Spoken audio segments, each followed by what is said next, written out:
I never told my son-in-law that the bank foreclosing on his parents' mansion actually belongs to my holding company.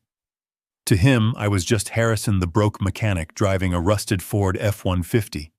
He invited me to dinner to humiliate me to show me my place among the elite. But he did not know that the VIP guest he was waiting for was actually my subordinate. By the time dessert was served, I owned his house, his debt, and his future.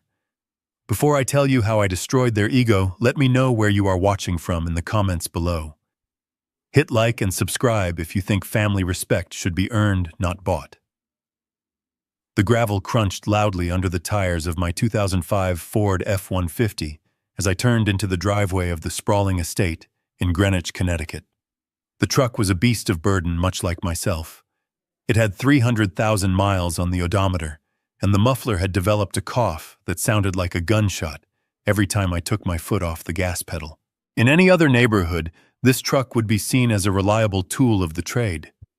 Here among the manicured hedges and marble fountains, it looked like a stain on a silk dress.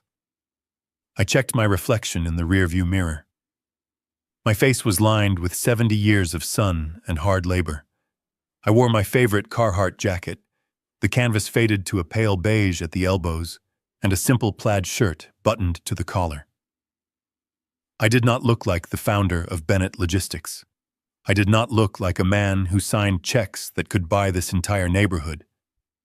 I looked exactly like what my daughter Lily had asked me to be, a simple retired man living on a pension. As I shifted the truck into park, the engine gave one last violent shudder and died. Silence returned to the driveway, but it was broken almost immediately by a voice that dripped with annoyance.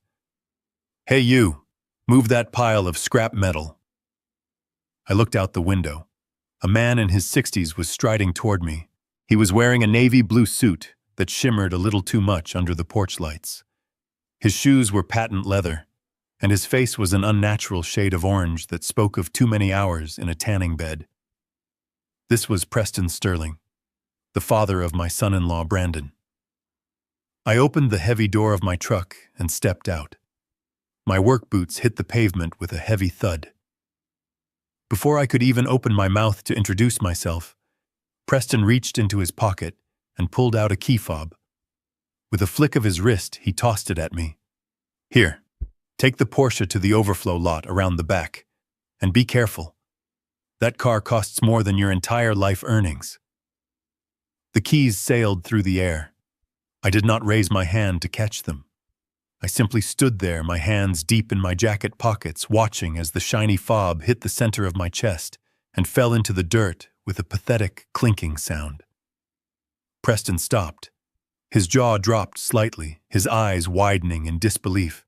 He looked from the keys in the dirt to my face, his expression shifting from arrogance to pure anger. "Are you deaf or just stupid?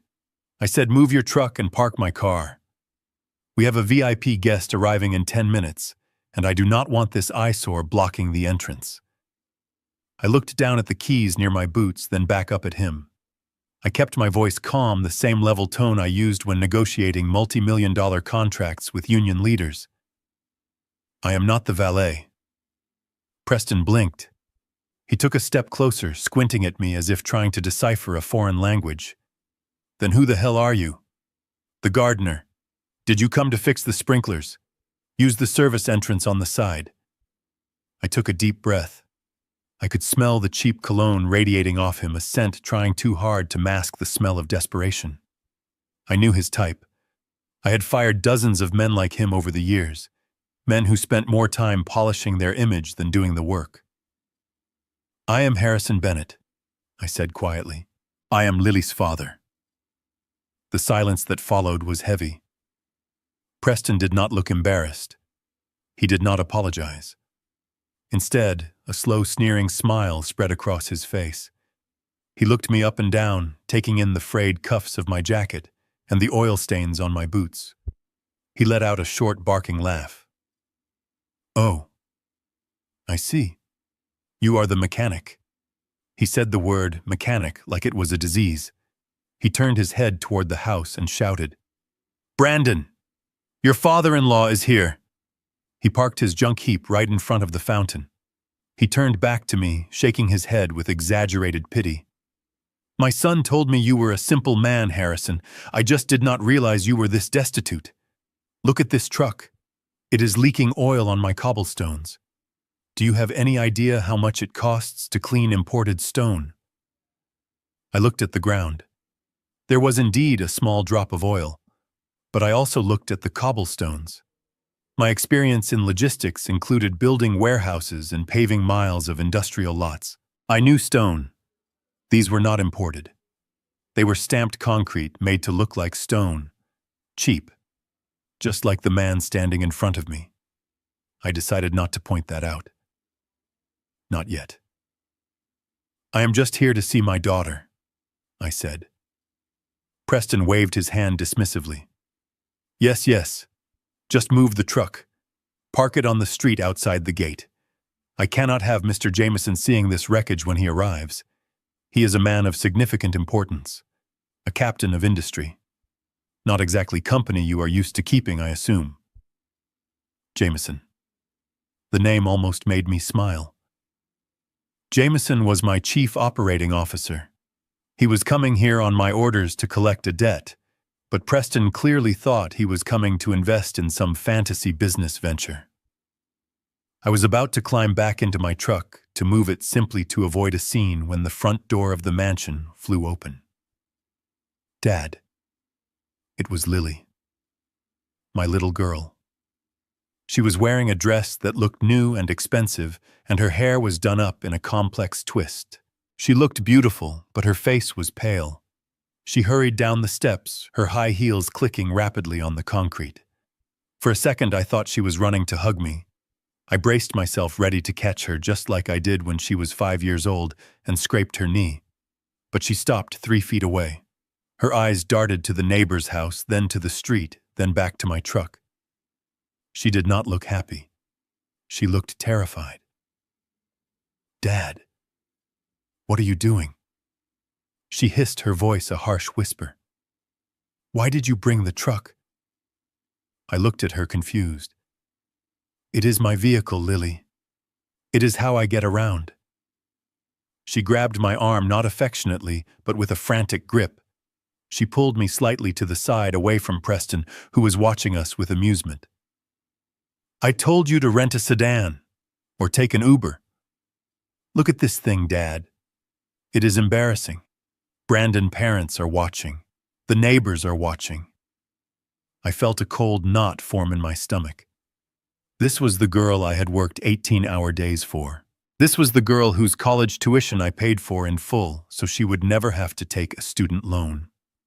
I remembered the nights I came home smelling of diesel and grease, too tired to eat, but happy because I knew I was building a future for her. I thought you wanted me to come to dinner. I said, my voice sounding older than I felt. I did. She said, desperate tears forming in her eyes. But I asked you to try. Just for one night. Could you not just pretend to be normal? Normal. To Lily, normal meant debt. It meant leasing cars you could not afford and wearing clothes you could not wash. To me, normal was honesty. Normal was owning what you had and not pretending to be something you were not. Preston cleared his throat loudly behind us. Tick-tock, people. The VIP is 10 minutes away. Move the truck or I will have it towed. Lily looked at me pleadingly. Please, Dad, just move it. Park it down the block. And please, when we get inside, do not talk about the trucking business. Do not talk about fixing engines. Just say you are retired and living on Social Security. Please. Do it for me. I looked into her eyes. I searched for the daughter who used to sit in the cab of my truck and pretend to drive. I searched for the girl who used to tell me I was her hero. I could not find her. In front of me was a woman consumed by the need to impress people who did not care about her. Okay, Lily, I said softly. I will move the truck. Thank you. She breathed out relief washing over her face. She finally leaned in and gave me a quick, stiff hug, taking care not to let her dress touch my jacket. I climbed back into the driver's seat of my Ford. The engine roared to life with a loud bang that made Preston jump. I saw him sneer and dust off his suit jacket as if the noise itself had made him dirty. As I backed out of the driveway, I looked at the mansion again. It was big. It was flashy. But I knew something they did not. I knew the foundation was cracking, literally and financially. I drove the truck down the street and parked it under the shade of a large oak tree, away from the prying eyes of the Sterlings and their imaginary VIP guests. I turned off the engine and sat there for a moment in the silence. My hands gripped the steering wheel tight. They wanted a poor, naive old man. They wanted a father who was a charity case. They wanted someone they could look down on to make themselves feel tall. I reached into the glove compartment and pulled out a small black phone. It was not the cheap flip phone I carried in my pocket for show. This was a satellite encrypted device. I checked the screen. One new message from Jameson. "Boss, the paperwork is ready. We own the debt. I will be there in 20 minutes. I put the phone back and stepped out of the truck. The cool evening air hit my face. I smoothed down my Carhartt jacket. "All right, Lily," I whispered to the empty street. "You want me to play the part of the poor fool. I will play it, but you are going to hate the ending of this play." I began the long walk back to the gate, my heavy boots echoing on the pavement, marching toward a dinner that would cost them everything they had. Lily did not lead me through the front door. Instead, she took a sharp left, grabbing the rough fabric of my sleeve and pulling me toward the shadows of the detached three-car garage. The sun had fully set now, and the security lights hummed overhead, casting long, clinical shadows against the white stucco walls. I stumbled slightly as she yanked me out of the view of the main house. I thought for a moment she wanted to talk privately, to ask how I was really doing. It had been 6 months since I last saw her. I wanted to tell her about the expansion of the Western distribution hub, or how I had finally decided to step down from the daily operations of the company. I wanted to tell her that I missed her mother, and that the big house felt empty, without the noise of family. But when she finally let go of my arm, she did not look at my face. She looked at my boots. "Stand still, Dad," she commanded, her voice trembling with a mixture of anxiety and irritation.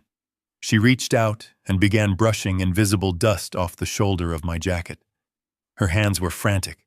She picked at a loose thread on my collar.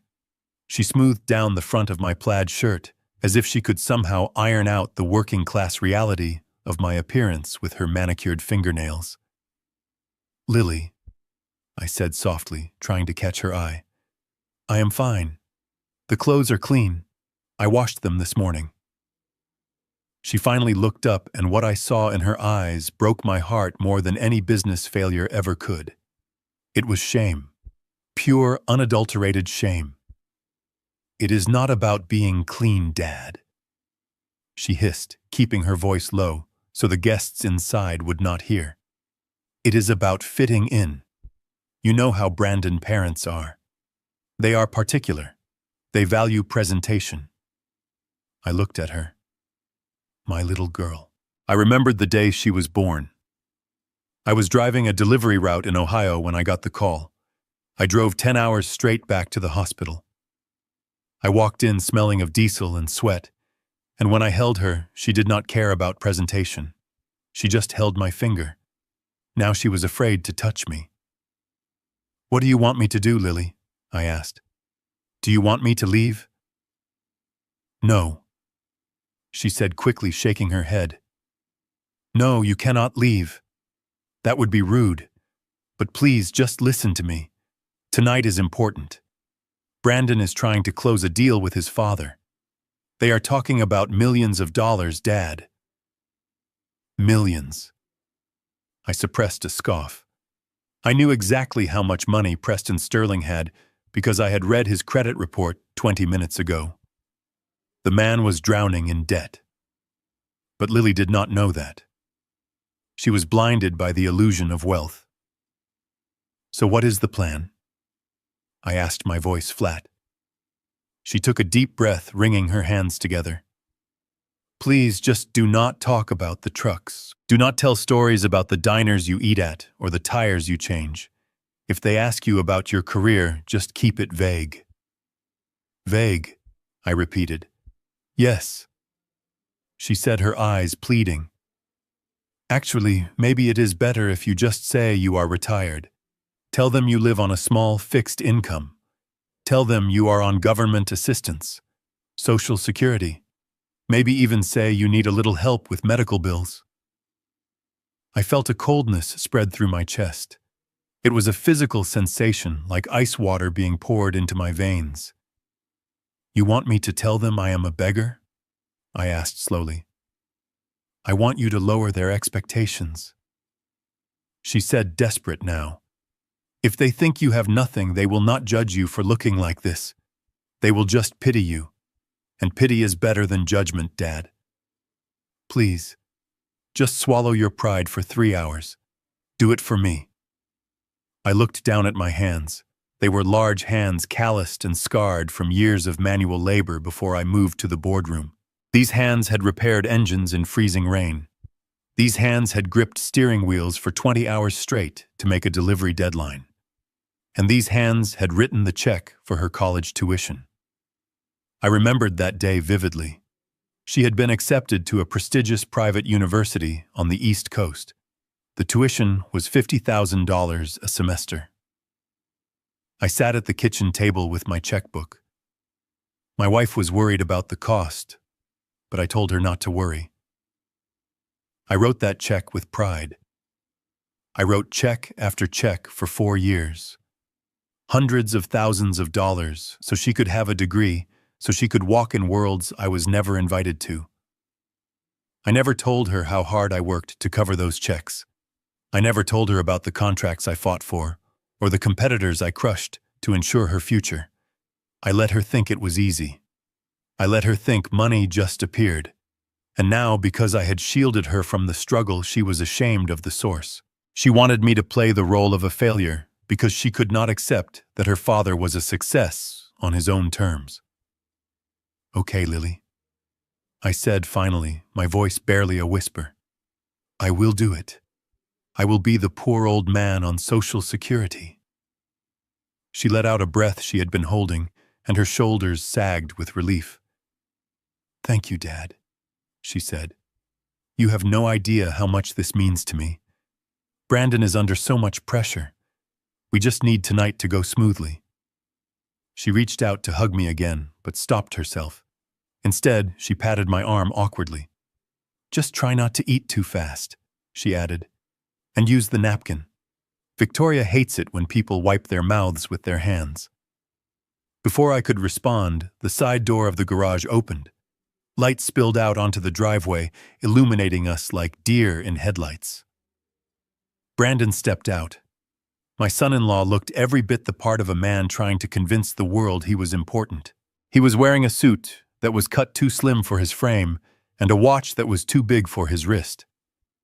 I recognized the watch immediately. It was a knockoff of a Rolex Submariner. I knew because I owned 3 real ones. His had the wrong bezel thickness. He saw us standing there and checked his phone with an exaggerated sigh. "Jesus, Lily," he said, his voice dripping with impatience. "What are you doing out here? My mother is asking for the hors d'oeuvres, and the VIP guest is going to be here any minute. I was just helping Dad," Lily said quickly, stepping away from me as if I were contagious. He got lost finding the door. Brandon turned his eyes to me. There was no warmth in them, no respect. He looked at me the way one looks at a stain on a carpet that refuses to come out. "Well, hurry up," he snapped. "And Dad, do me a favor. Try to stand downwind of the guests. You smell like a gas station." I did not smell like gas. I smelled like expensive sandalwood soap and the crisp mountain air of my estate in Montana. But Brandon only smelled what he wanted to smell. He smelled his own prejudice. He reached up and adjusted his tie. It was a bright red silk tie with a Gucci pattern. I could tell from 5 feet away that the stitching was uneven. Nice tie, Brandon, I said, keeping my face neutral. He puffed out his chest slightly. Thanks. It is imported. Cost a fortune. But you wouldn't know anything about that, would you? He laughed, a short, cruel sound. Come on. Inside. And try not to touch the walls. We just had them painted. He turned on his heel and walked back toward the house, not waiting to see if we followed. Lily gave me one last pleading look before hurrying after him. I stood there for a moment alone in the dark driveway. I reached into my pocket and touched the cold metal of my phone. Imported. I whispered to myself. I knew exactly where that tie came from. It came from a shipping container in one of my warehouses in Newark, seized by customs last month for trademark infringement. It was garbage. Just like the man wearing it. I took a deep breath, filling my lungs with the cool night air. I was about to walk into a lion's den, armed only with my wits and a secret that could level this entire house. They wanted a show. They wanted a poor, helpless old man to kick around. I adjusted my collar and began to walk toward the light. I would give them the performance of a lifetime. And then I would bring down the curtain. The transition from the cool night air into the foyer of the Sterling estate was like stepping into a museum dedicated to bad taste. The air inside was thick with the smell of synthetic lavender air freshener, masking the faint underlying odor of damp drywall. Crystal chandeliers hung from the ceiling, but they were hung too low, creating a claustrophobic feeling rather than one of grandeur. I wiped my boots on the welcome mat carefully, even though they were already clean, but I knew it would not matter. In this house, I was the dirt. We moved toward the dining room. The space was cavernous, painted in a shade of gold that was meant to look royal, but ended up looking like mustard under the harsh, recessed lighting. A long table dominated the room, set for 6 people. The centerpiece was a massive floral arrangement that looked plastic even from the doorway. And then I saw her. Victoria Sterling. She was standing at the head of the table, adjusting a napkin with the precision of a surgeon. She was a woman who was fighting a losing battle against age with the help of aggressive plastic surgery and layers of makeup that cracked when she smiled. She wore a dress that shimmered with sequins and enough jewelry to sink a small boat. When she saw us enter, her eyes bypassed her son and her daughter-in-law completely.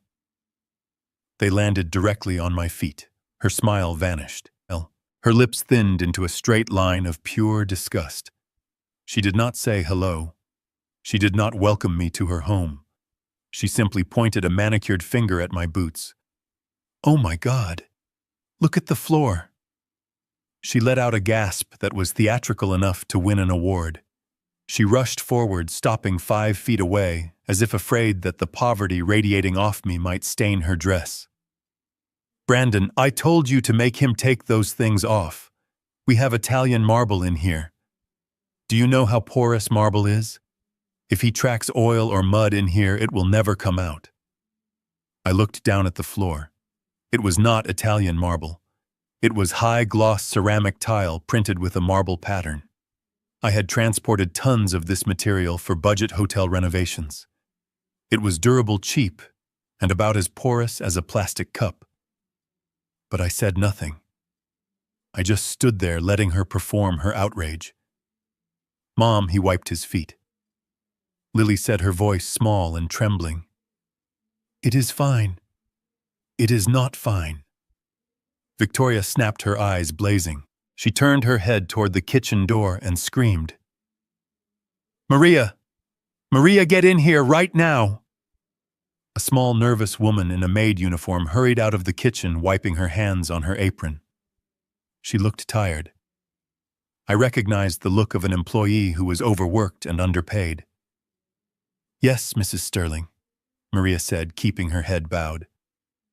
Victoria pointed at the chair in the far corner of the table, the one furthest from the head, where Preston would sit. Get the newspapers. The ones from the recycling bin. I want you to cover that chair. Every inch of it. The seat. The backrest. Everything. Maria looked confused for a second, glancing from Victoria to me and back again. She saw a guest standing there, an older man, and the hesitation on her face showed she had a conscience. "The newspapers, Mom. For the chair." "Yes, for the chair," Victoria hissed. "Do you think I am going to let him sit on my imported leather with those work clothes? That is custom furniture, Maria. It is handcrafted in Milan. I will not have it ruined by grease and grime." I felt my blood pressure rise, but I kept my face impassive. I looked at the chair she was protecting so fiercely. It was a high-backed dining chair with dark wood legs and a creamy beige upholstery. It certainly looked expensive to the untrained eye. As Maria scurried away to fetch the trash, I walked slowly toward the chair. I reached out and ran my hand along the backrest. To the casual observer, it felt smooth and supple, but my fingers told a different story. I had spent 40 years in logistics. I had shipped everything from raw steel to delicate electronics. I knew materials.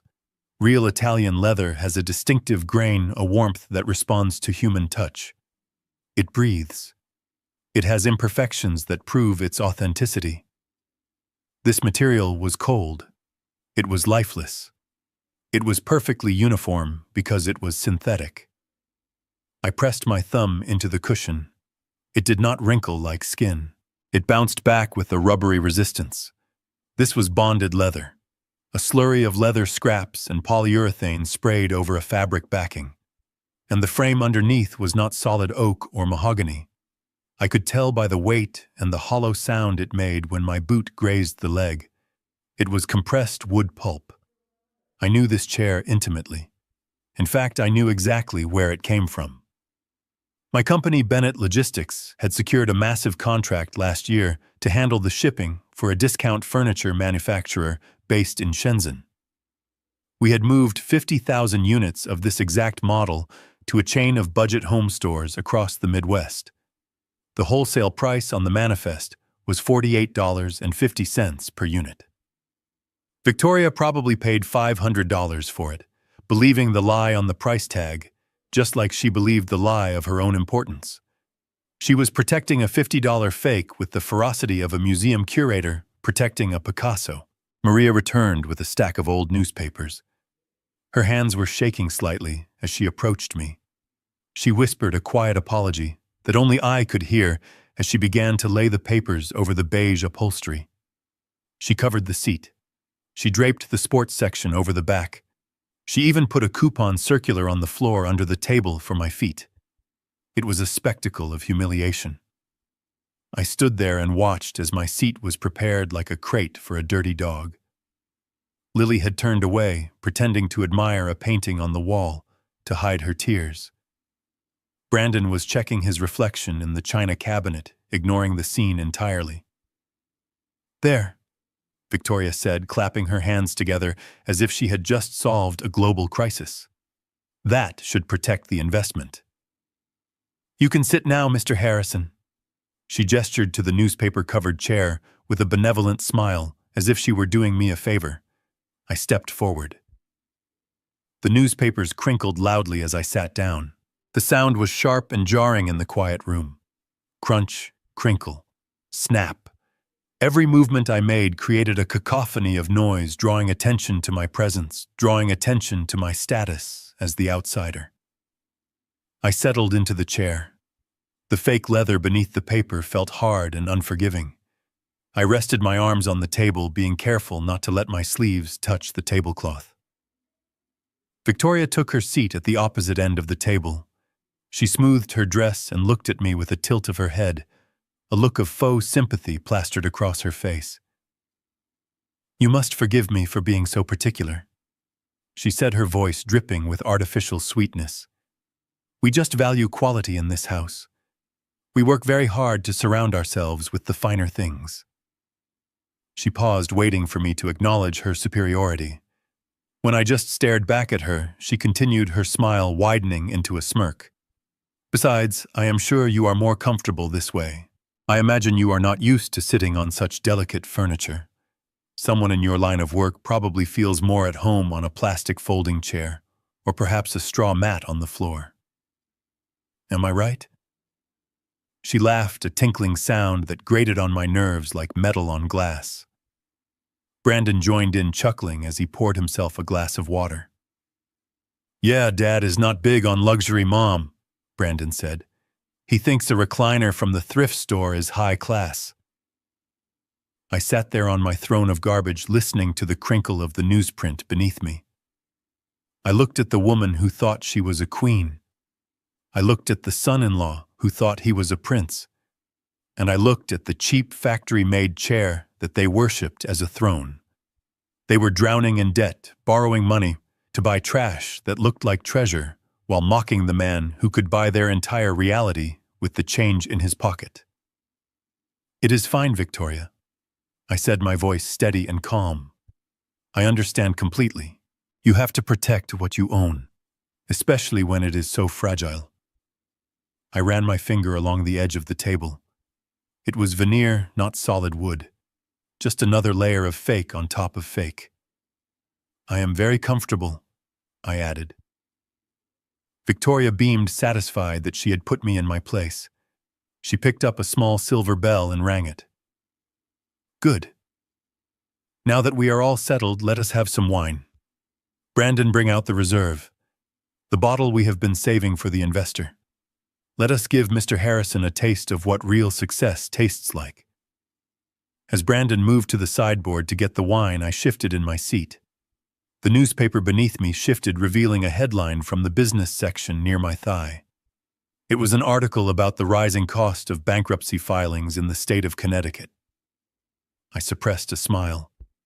The irony was delicious. I was literally sitting on their future. I adjusted my napkin and prepared myself. The chair was fake. The marble was fake. The leather was fake. And soon I would find out if the wine was fake too. But the lesson I was about to teach them, that would be very real.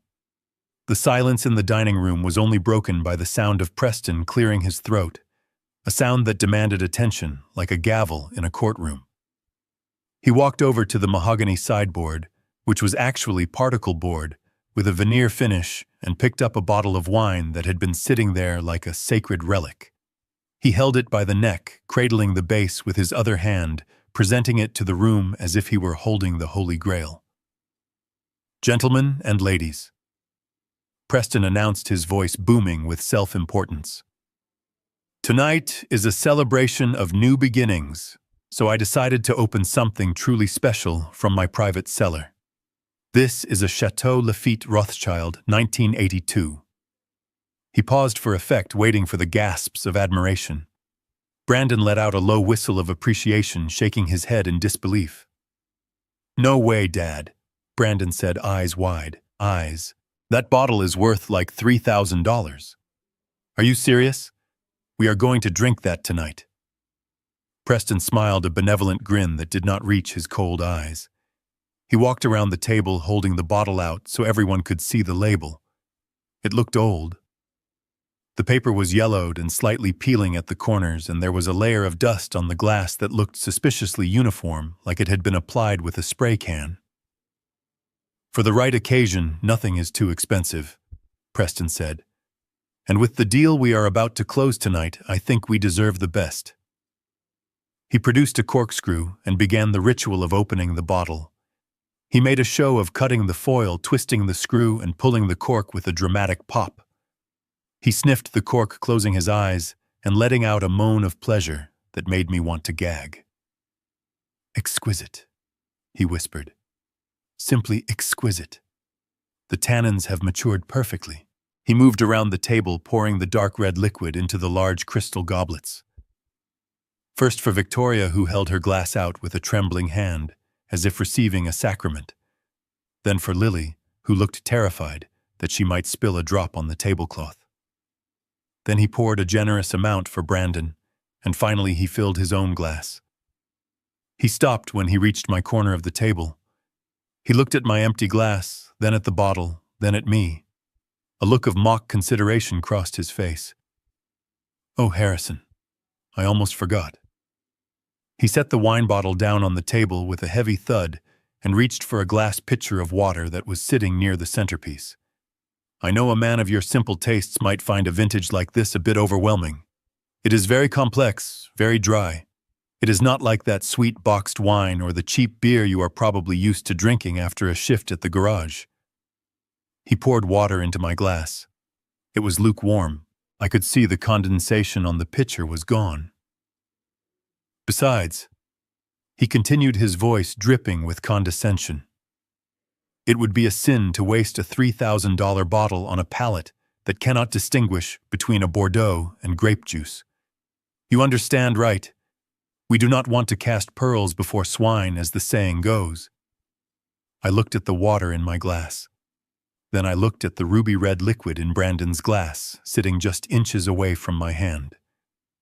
I understand perfectly, Preston, I said, keeping my voice level. I would hate to be a burden on your hospitality.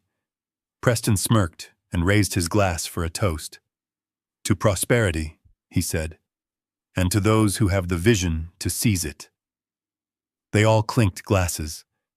The sound of crystal ringing filled the room. I lifted my water glass and took a sip. It tasted of chlorine. Tap water. He had not even bothered to filter it. As they took their first sips, murmuring their exaggerated approvals, I leaned slightly toward Brandon. Can I just see the color? I asked innocently. I have never seen a $3,000 wine before. Brandon hesitated for a second, clutching his glass like a child guarding a toy, but then he shrugged. He pushed the glass slightly toward me, his expression one of pity. Sure, Dad. Take a look. Just do not touch the rim. I do not want grease on the glass. I leaned in.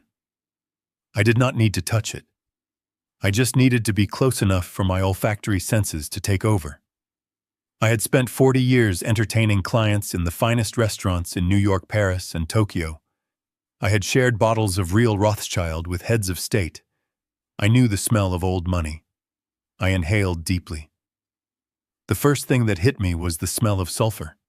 A sharp chemical sting that indicates cheap mass-produced wine where preservatives are pumped in to extend shelf life. Beneath the sulfur was the cloying scent of artificial oak flavoring. Real wine gets its oak notes from aging in barrels for years. Cheap wine gets it from adding sawdust chips to the steel fermentation tanks. And then there was the fruit. It did not smell like aged currants or blackberries. It smelled like jam. Sugary, overripe jam. I glanced at the bottle on the table again.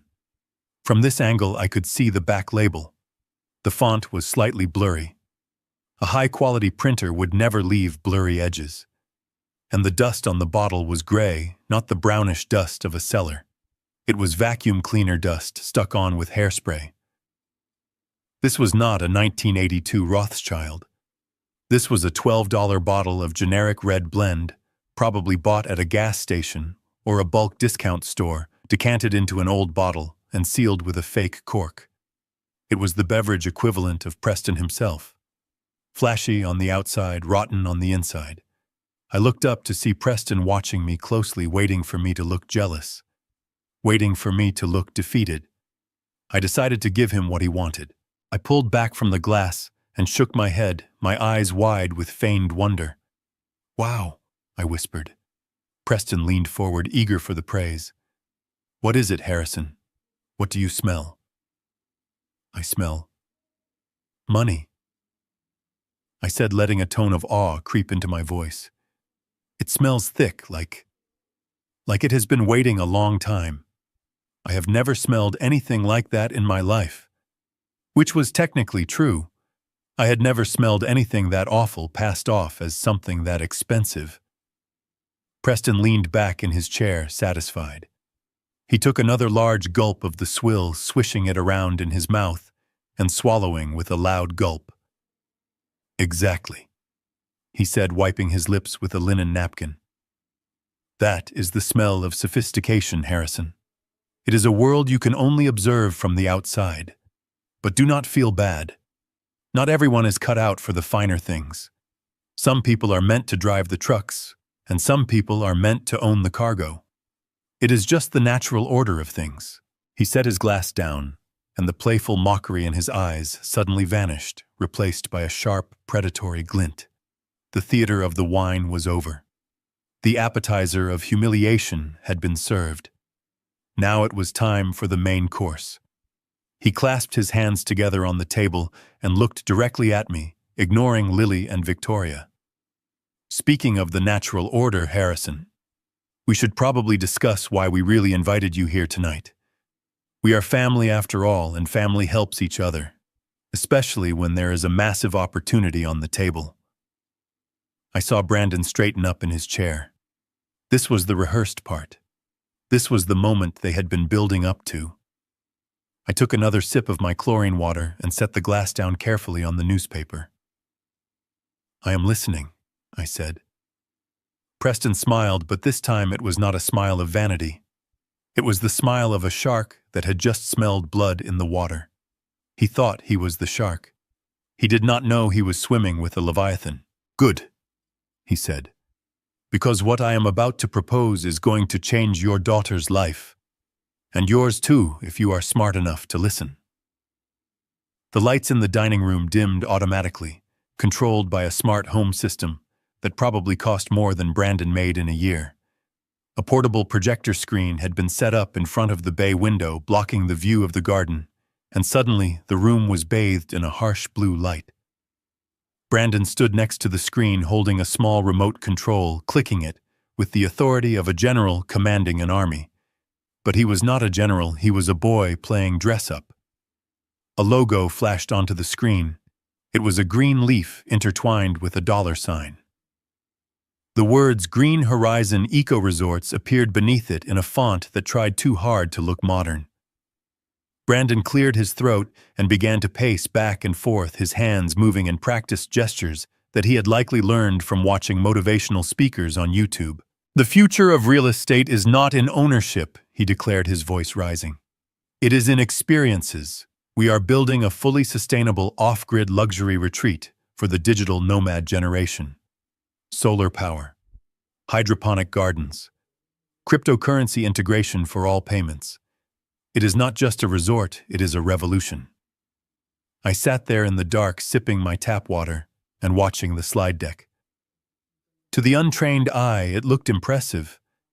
There were renderings of glass pods in the forest, smiling young people holding tablets and graphs with lines that only went up. But I was not an untrained eye.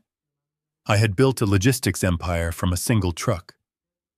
I knew how to read a business plan, and what I was looking at was not a business plan. It was a fantasy.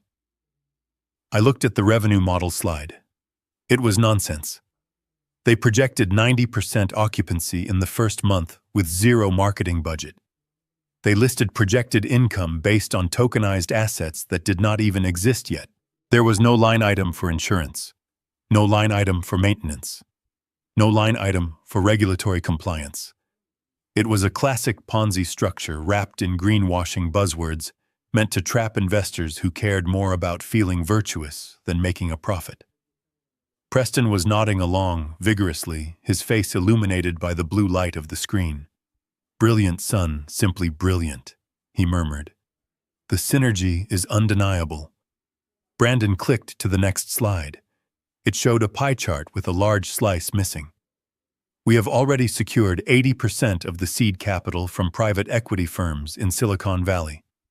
Brandon lied smoothly. I knew he was lying because private equity does not invest in slide decks with typos. I had spotted 3 spelling errors already.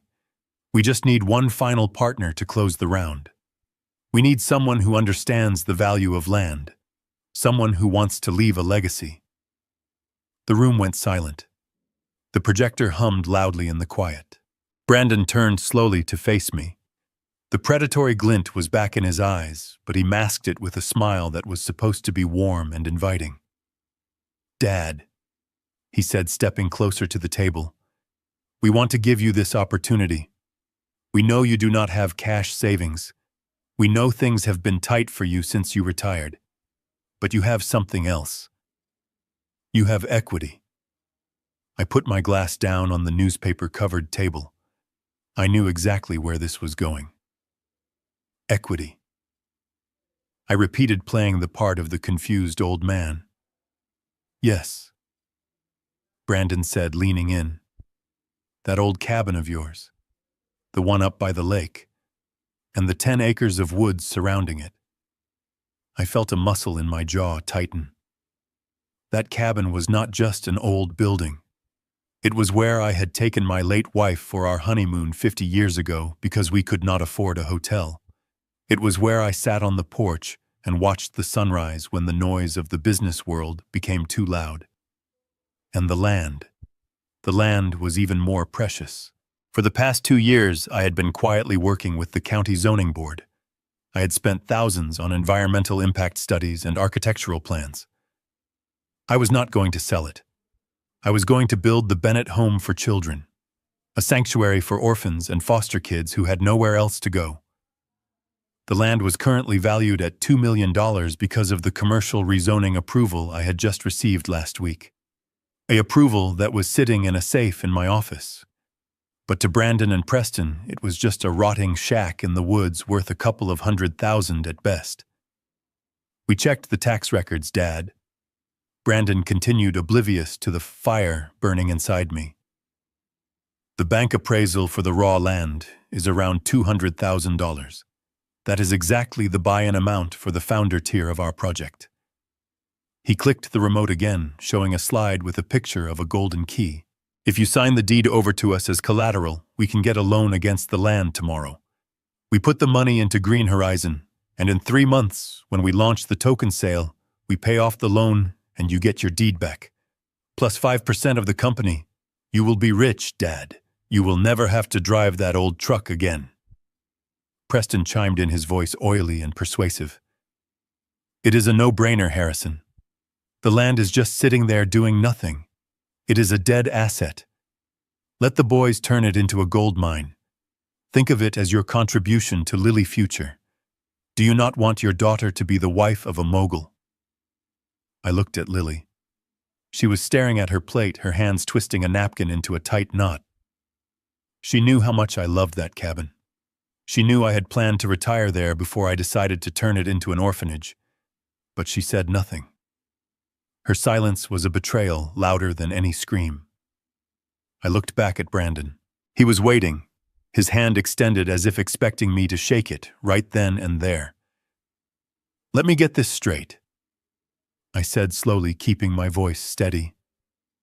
You want me to mortgage my home, the only thing I own free and clear, and you want me to give you the money for a business that has not built a single room yet.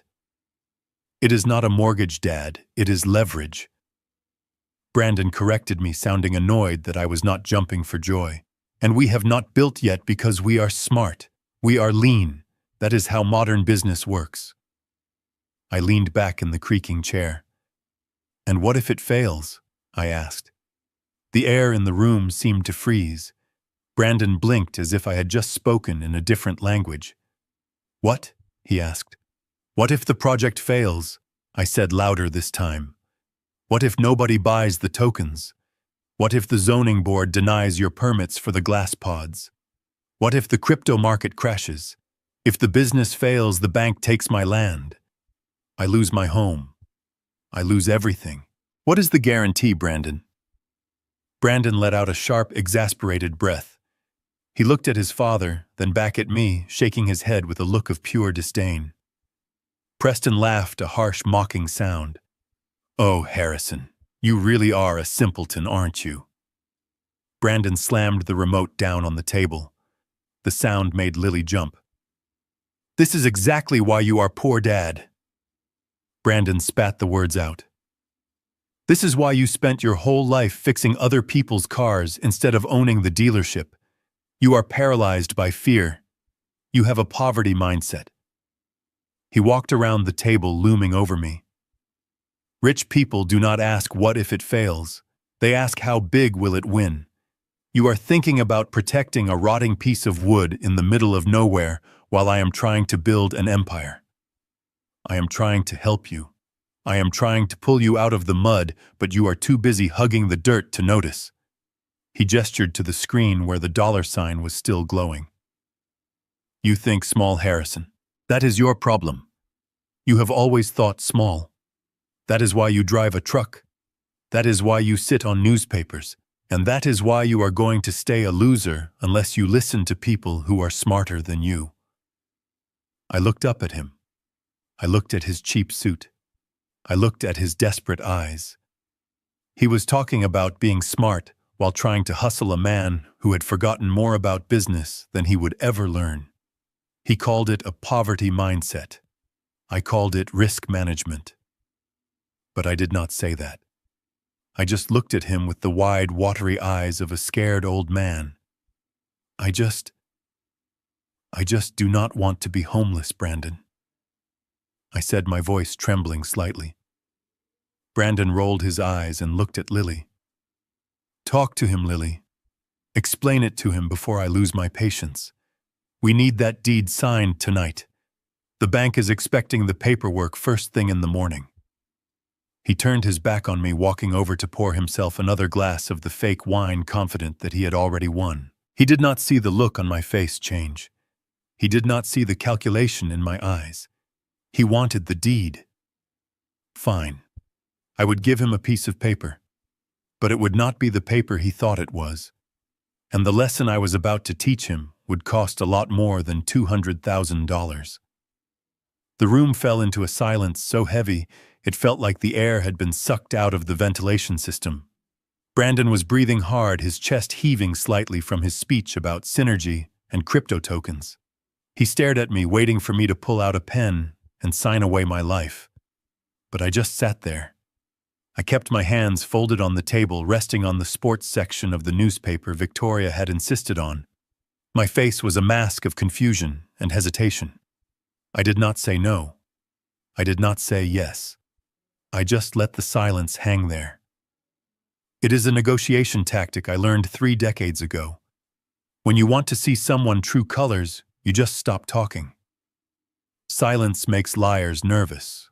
It makes them fill the void with their insecurities. And sure enough, the sterlings began to crack. Victoria was the first to speak. She did not look at me.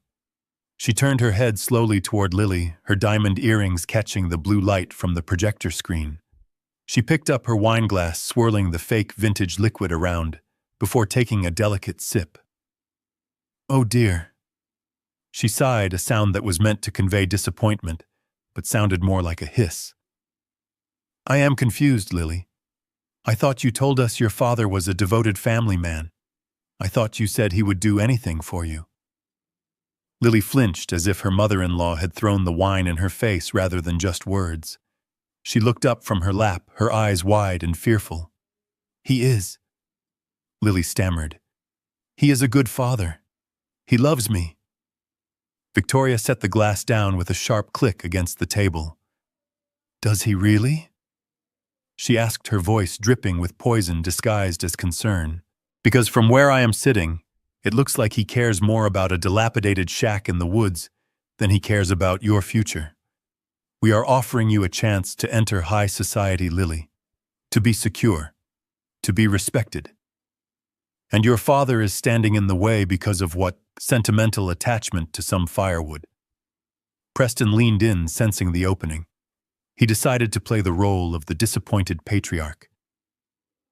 It is a shame, really, he said, shaking his head. We treated you like a daughter, Lily. We welcomed you into this house even though, let us be honest, you come from a very different background. We are trying to lift you up. But maybe the apple does not fall far from the tree. Maybe you are destined to be small, just like him. I saw the color drain from Lily's face. She looked at her husband, seeking support. But Brandon just crossed his arms and looked away, pouting like a petulant child who had been denied a toy. Dad is right, Lily, Brandon muttered. If he really loved you, he would sign the paper. It is just land. It is dirt. Does he value dirt more than he values us? The manipulation was masterfully cruel. They were cornering her, forcing her to choose between the family she was born into and the family she was trying so desperately to impress. I watched my daughter crumbling under the weight of their expectations. I wanted to stand up. I wanted to flip the table and tell them exactly who I was. But I needed to know. I needed to see how deep the rot went. Lily turned to me. Her hands were trembling so badly she had to clasp them together to stop the shaking. Tears were streaming down her face, ruining the makeup she had spent an hour applying. "Dad," she whispered. I looked at her. I softened my expression, hoping she would see the father who used to carry her on his shoulders. "What is it, Pumpkin?" I asked, using her childhood nickname. "Please, Dad." She said, her voice gaining a desperate edge. "Just give them the deed." "I cannot, Lily," I said softly. "That is my home. It is where I live. It is where your mother and I spent our happiest years. If I sign it away and something goes wrong, I have nowhere to go." Something snapped in her eyes then. The fear turned into anger. The shame turned into resentment. She wiped her face aggressively, smearing mascara across her cheek. "Your home." She spat the word out. "Dad, look at you. You are 70 years old. You are living alone in the middle of nowhere. It is selfish." Selfish. The word hit me like a physical blow. "Yes, selfish." She continued, her voice rising in pitch. "You are holding on to a 3-bedroom house and 10 acres of land for one person. It is ridiculous. You cannot maintain it. The roof leaks. The heating is expensive. You are just wasting resources that could be used to build a life for me." I gripped the edge of the table. The roof did not leak. I had replaced it last year with premium slate. The heating was geothermal, but she did not know that because she had not visited me in 2 years. "So what do you suggest I do, Lily?" I asked, my voice barely audible. "If I give you the house, where do I sleep?" She took a deep breath and said the words that would haunt me for the rest of my life. "You go to a home, Dad. A nursing home." The room went deadly silent. Even Preston looked a little surprised by the brutality of it. I stared at her. I tried to find a trace of a joke in her eyes. I tried to find a hint that she was being coerced, but her eyes were hard. "There is a state-run facility in the next county," she said, rushing to justify herself. I looked it up. "They take people with low income. They take your social security check, and they give you a bed and meals." "It is fine, Dad. You will have people your own age to talk to. You will be safe. You will not have to worry about cooking or cleaning." I felt a cold numbness spread from my chest to my fingertips. She had looked it up. She had researched state-run poorhouses for me. While I was sitting in my office planning a multi-million-dollar trust fund for her unborn children, she was planning to put me in a state facility where the elderly were warehoused until they died. "You want me to go to a state home?" I repeated slowly. "So Brandon can build crypto glamping pods." "It is not just about the pods," she screamed, slamming her hand on the table. "It is about me, Dad. Look at this house. Look at how they live. I want this. I deserve this. And you are standing in my way because you are too stubborn to let go of the past. You had your life. Let me have mine." Brandon walked over and put a hand on her shoulder. He did not look at her with love. He looked at her like a trainer whose dog had just performed a trick correctly. "She is right, Dad," Brandon said smugly. "It is the circle of life. The old make way for the young. We can drive you to the facility tomorrow. We can even help you pack a bag. Just sign the papers tonight." I looked around the table. Victoria was smirking, polishing her nails on her napkin. Preston was pouring more of the fake wine, his eyes gleaming with greed. Brandon was looking at the deed. And Lily, my little girl, was looking at me with a mixture of hatred and desperation. I realized then that the daughter I raised was gone. She had been consumed by the envy and superficiality of this family. She was not a victim anymore. She was an accomplice. The pain was excruciating. It felt like my heart was being squeezed in a vice, but alongside the pain there was something else. Clarity. Absolute crystal clear clarity. I knew exactly what I had to do. I let out a low groan and hunched over, slightly clutching my stomach. "Dad," Lily asked reflexively, stepping forward before stopping herself. I do not feel well," I stammered, playing up the frailty they expected. "My stomach. Maybe it was the water, or the excitement." Preston looked annoyed. "Oh, for God's sake," he muttered. "Do not die on us before you sign the paperwork, Harrison." "I just need a moment," I said, breathing heavily. "I need to go to the restroom. Just give me 5 minutes to catch my breath. Then we will talk about the signature." Brandon exchanged a look with Preston. A look of victory. They thought I was breaking. They thought the physical weakness was a sign of mental capitulation.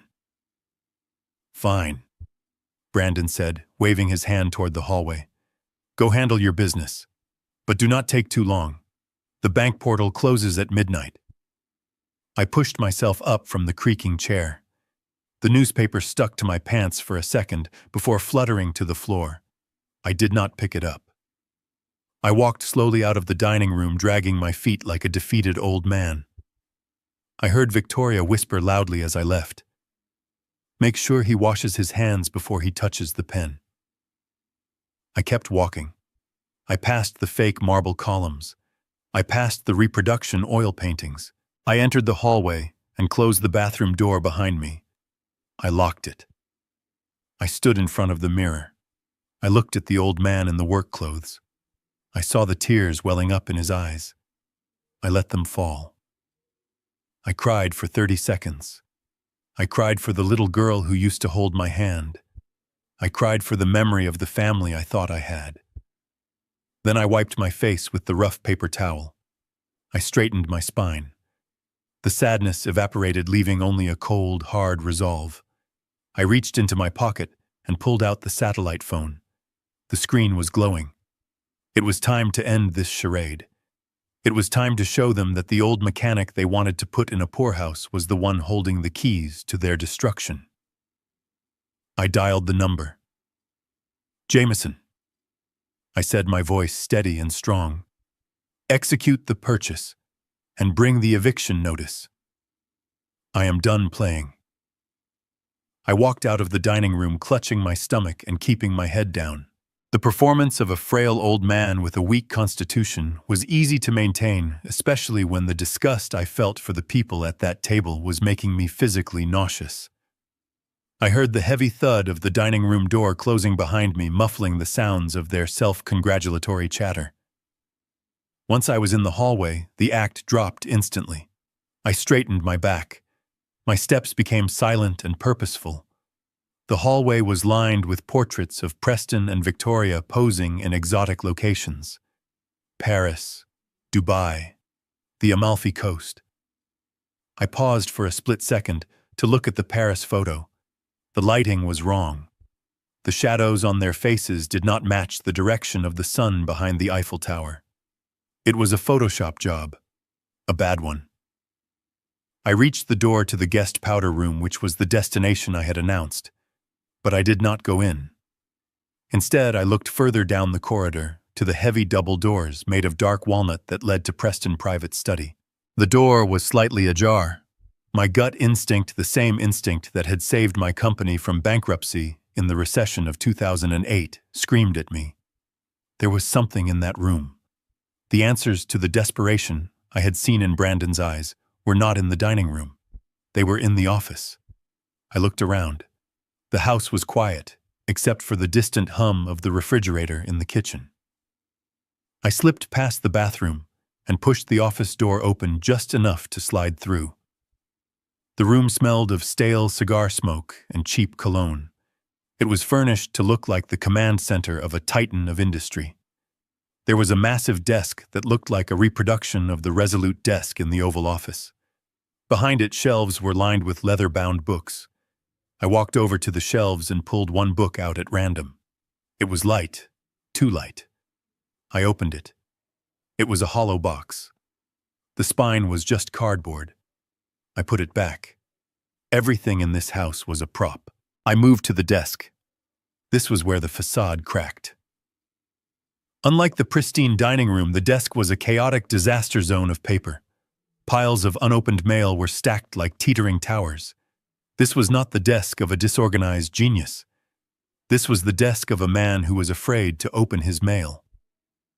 I turned on the small green banker lamp on the desk, keeping the main lights off to avoid detection.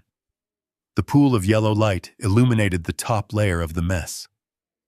I began to sift through the papers, my hands moving with the speed and precision of a forensic accountant. The first envelope I picked up had the logo of a luxury car leasing company. It was already opened. I pulled out the letter. Notice of default and intent to repossess. I scanned the details. The Porsche Panamera that Preston had thrown me the keys to was 4 months behind on payments. The arrears totaled $9,000.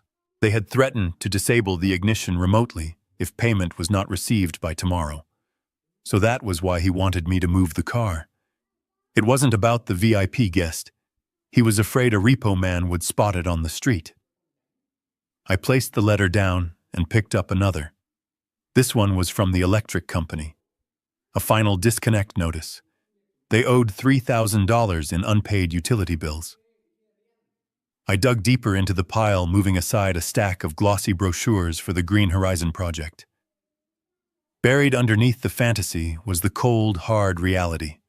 I found a thick envelope from a law firm in New York. The header read Civil Summons. I opened it. Preston Sterling was being sued by 3 different individuals for fraud. Apparently, he had sold them shares in a gold mining operation in Nevada that did not exist. The lawsuit was seeking damages of $200,000. The number made me pause. $200,000. That was exactly the amount they were trying to extract from me. They did not want my land to build a resort. They did not want to invest in crypto. They needed my money to pay off a settlement before Preston went to jail. They were going to take my life savings, my home, and throw it into a legal furnace to save their own skins. I felt a cold rage building in my chest. It was one thing to be greedy. It was another to be a predator who fed on family. But the smoking gun was at the bottom of the drawer. It was a letter from a property management company based in Stamford. It was addressed to Preston and Victoria Sterling tenants. Tenants. I pulled the document closer to the light. It was an eviction notice. Dear Mr. and Mrs. Sterling, you are in violation of your lease agreement for the property at 12 Oakwood Drive. You are currently 6 months in arrears on your rent payments of $8,000 per month. The total outstanding balance is $48,000. I did the math in my head.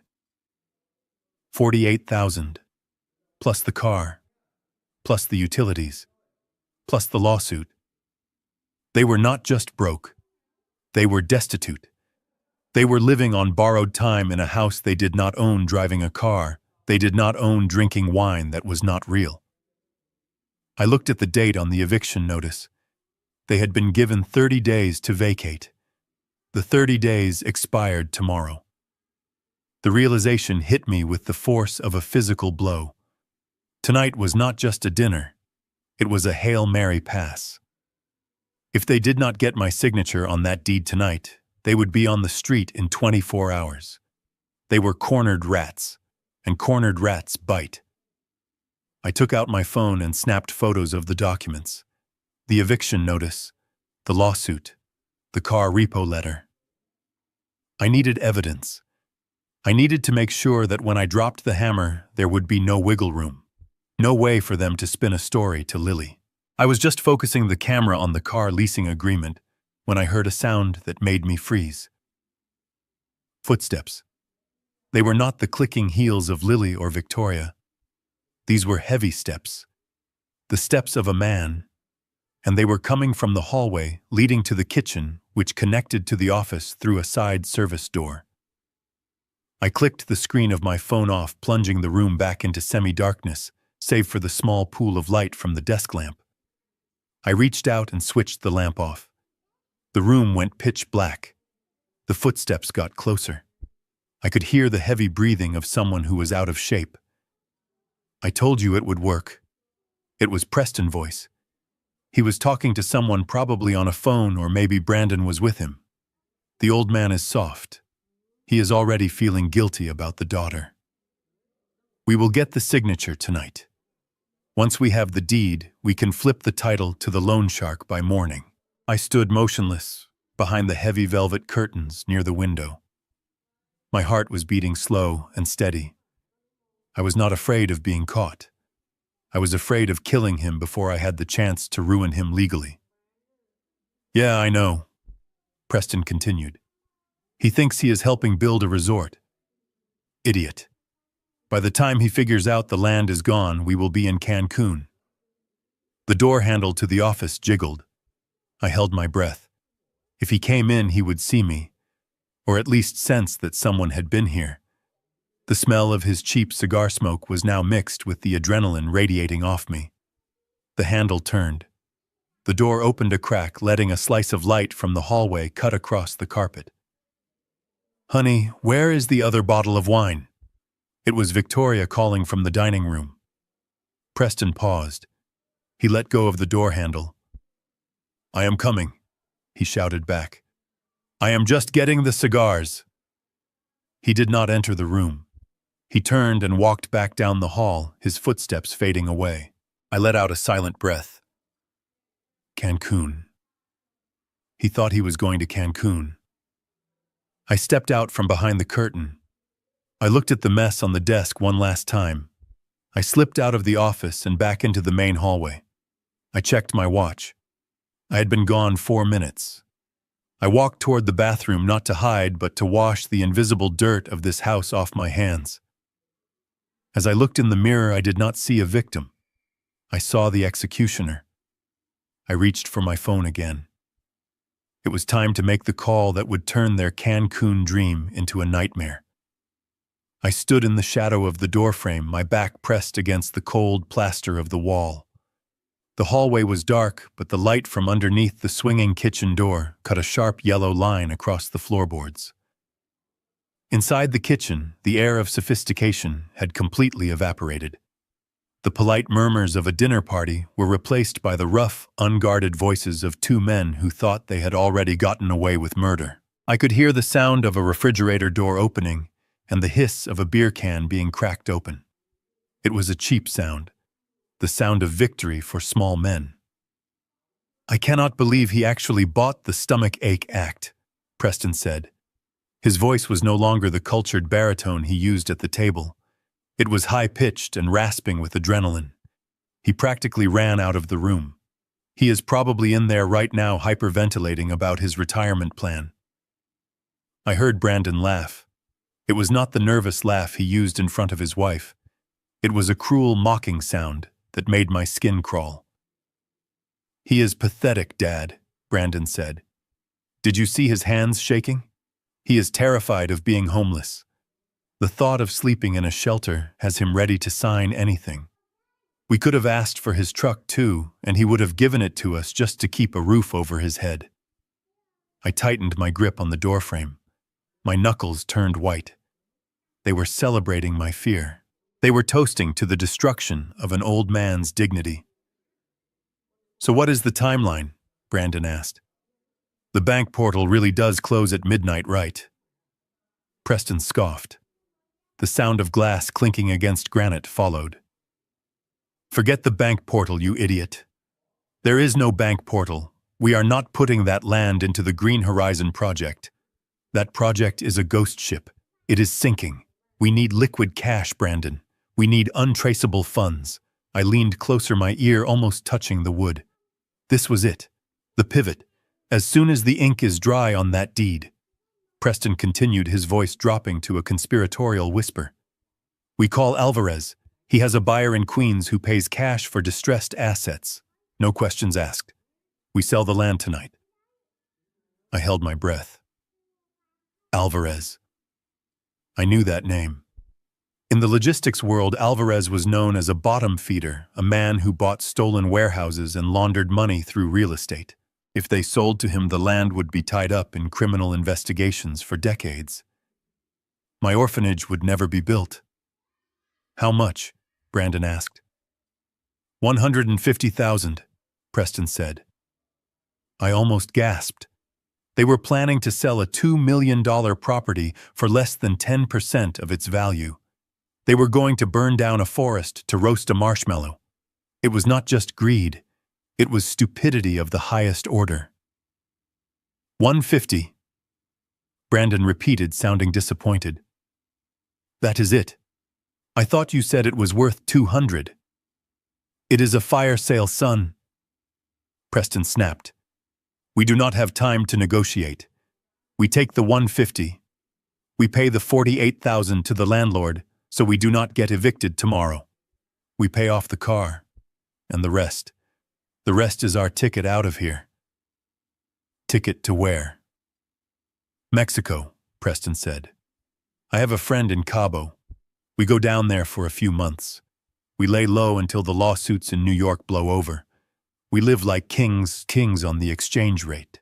By the time anyone realizes the land is gone, we will be drinking margaritas on the beach. There was a pause. The silence of the kitchen was heavy with the weight of their scheme. What about Lily? Brandon asked. I closed my eyes. This was the question that would determine if my son-in-law had any shred of humanity left. I prayed that he would hesitate. I prayed that he would say they could not leave her behind. Preston snorted. What about her? She is a liability, Brandon. She asks too many questions. Besides, she is the one with the credit score. When the dust settles, let the creditors go after her. She is young. She can declare bankruptcy. It builds character. I waited for Brandon to defend her. I waited for him to say that was his wife, that he loved her.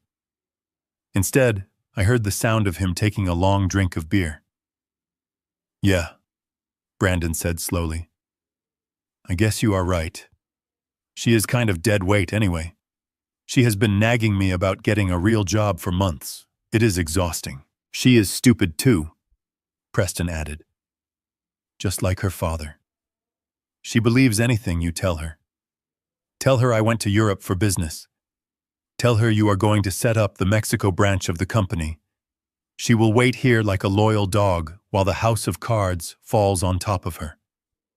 I felt a physical pain in my chest, but it was not a heart attack. It was the death of the last ounce of mercy I had for these people. They were not just thieves. They were monsters. They were willing to leave my daughter to face financial ruin and homelessness while they ran away with the proceeds of my life work. And the old man? Brandon asked. What do we do with him? If we sell the land tonight, he is going to find out eventually. He is going to come looking for us. Preston laughed again, a dismissive wave of a hand that I could hear in his tone. Let him come. What is he going to do? Fix our car to death? He has no money. He has no lawyers. And once he signs that deed, he has no home. Preston lowered his voice. Listen to me, Brandon. Tonight after he signs, we put him in a cab. We send him to that state facility Lily found. The one in Bridgeport. It is a kennel for humans. They sedate them at night so they do not make noise. You drop him off at the front door and you drive away. By the time he wakes up and realizes what happened, we will be crossing the border. Bridgeport. I knew that facility. It was under investigation for elder abuse. It was a place where people went to die alone and in pain. That was their plan for me. Sedation and abandonment. Perfect, Brandon said. The old man is finally going to be useful for something. He is going to fund our vacation. I reached into my pocket. My hand found the cool metal of the phone. I did not look at the screen. I knew the buttons by heart. I pressed the side button 3 times. The haptic feedback buzzed against my thumb. Recording saved. I had it all. The confession. The conspiracy, the intent to defraud. The admission of the fake eviction. The plan to abandon his wife. I stood there in the dark, and I felt a strange transformation taking place. The shoulders that had been hunched in feigned weakness straightened out. The face that had been contorted with the pain of a disappointed father smoothed into a mask of stone. Harrison the mechanic was gone. He had left the building. Standing in the hallway now was Harrison Bennett, the man who had crushed union strikes in the 80s, the man who had negotiated hostile takeovers of rival shipping lines, the man who was known in the boardroom as the iceberg because you only saw 10% of his danger until it was too late. I took a deep breath. The air in the hallway tasted different now. It did not taste like fear. It tasted like gunpowder. I put the phone back in my pocket. I checked my watch. Jameson would be at the front door in exactly 3 minutes. I did not need 3 minutes. I needed 30 seconds to get back to the table and set the stage for the final act. I turned away from the kitchen door. My movements were fluid and silent. I walked back toward the dining room, but I did not walk like an old man anymore. I walked with the predatory grace of a lion returning to its kill. I pushed open the door to the dining room. Victoria was sitting there checking her reflection in a spoon. Lily was still staring at the table, her face stained with tears. They looked up as I entered. Victoria frowned. "Well, it is about time," she snapped. "We were about to send a search party. Did you wash your hands?" I looked at her. I looked right through the layers of makeup and the insecurity. "Yes," I said, my voice dropping an octave, resonant and commanding. "I washed them. I washed away everything." I walked to the table. I did not sit in the newspaper-covered chair. I stood at the head of the table, directly opposite the empty chair where Preston usually sat. I placed my hands on the table. "Where are the boys?" I asked. "They are coming," Victoria said, looking at me with a sudden flicker of unease. "Why are you standing there?" "Sit down, Harrison. You are making me nervous." "I am not sitting down, Victoria," I said. Just then the kitchen door swung open. Preston and Brandon walked in. They were grinning. They looked like two vultures who had just spotted a carcass. Harrison," Preston boomed, spreading his arms wide. "Feeling better, I hope? Ready to make the best decision of your life?" Brandon hurried to his seat, picking up the pen and the deed. "Here, Dad," Brandon said, shoving the papers toward me. "Just sign right here on the line. I marked it with an X for you." I looked at the X. It was the spot where they thought my life would end. I reached out and took the pen.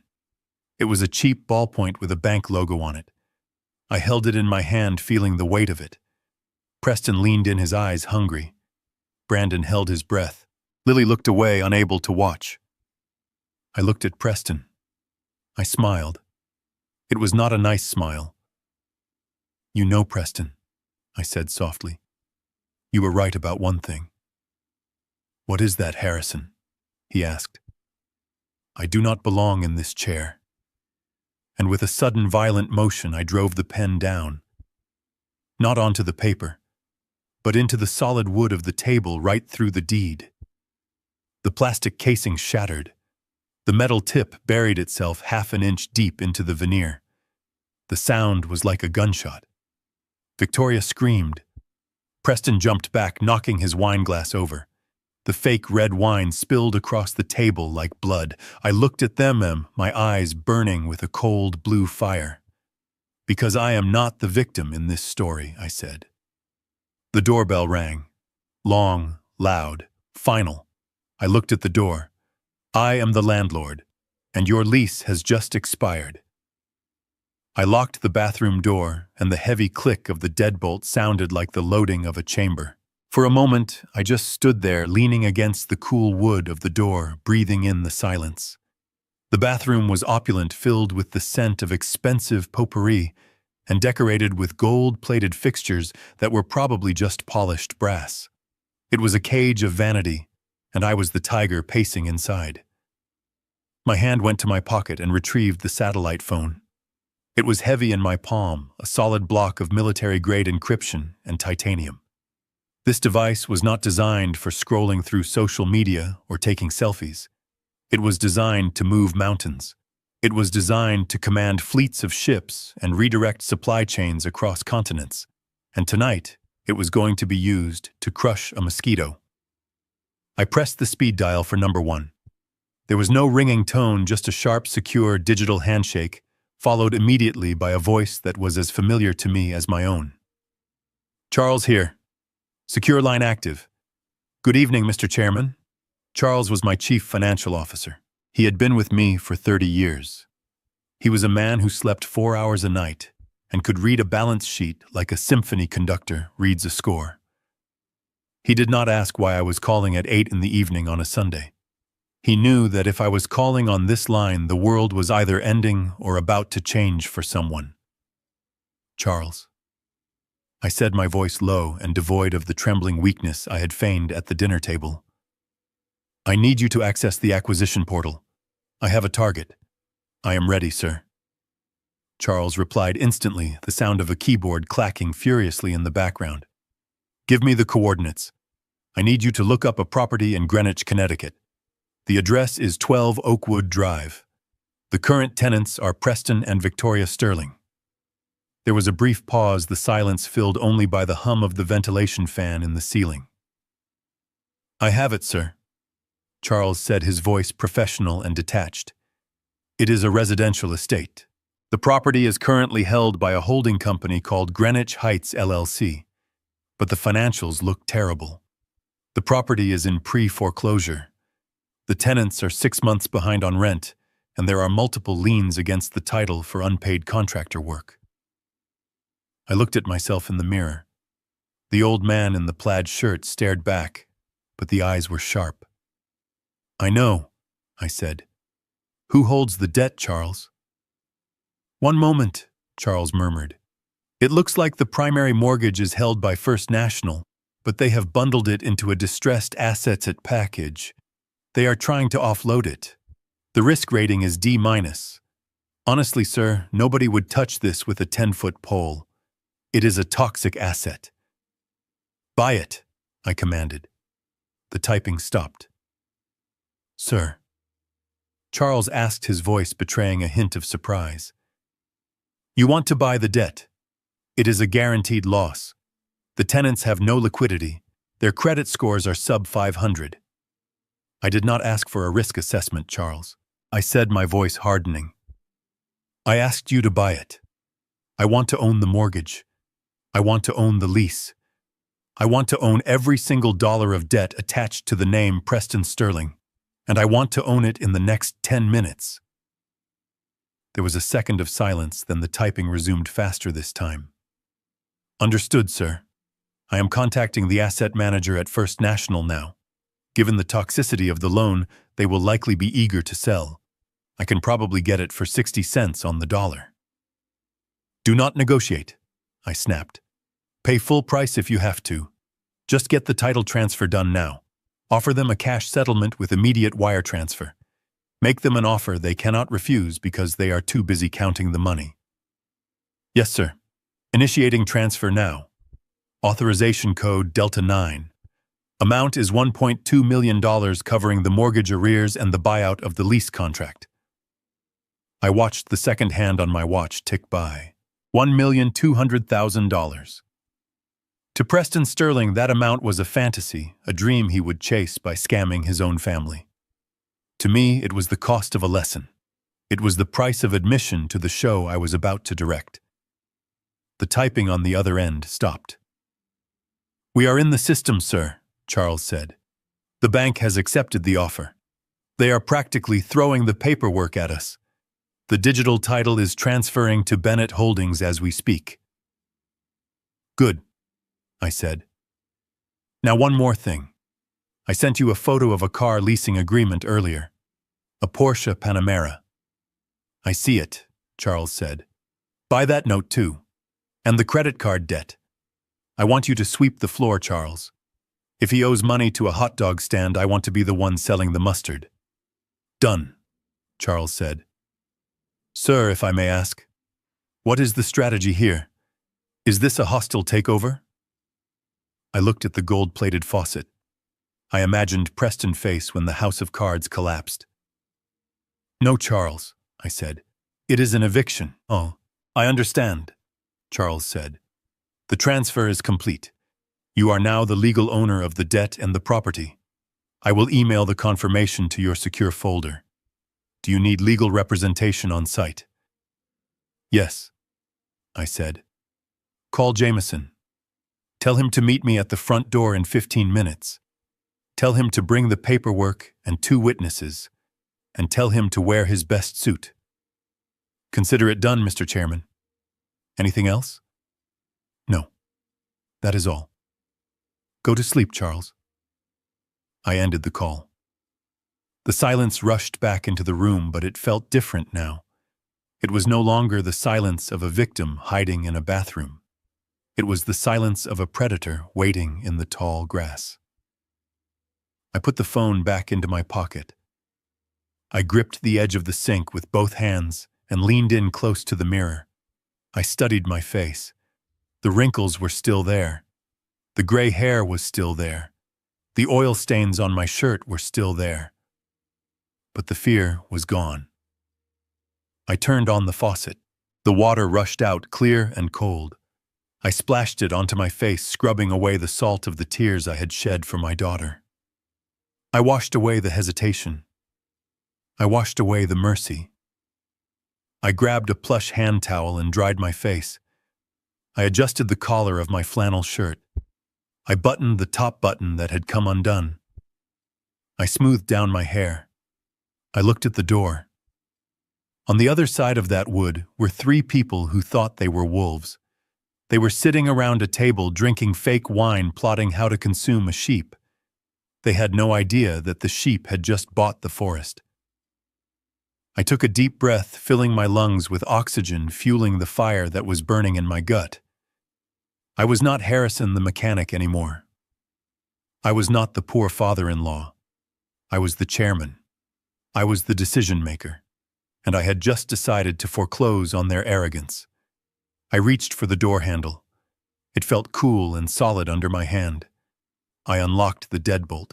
The sound was loud, a metallic clack that signaled the end of the intermission. The hunt begins. I whispered to the empty room.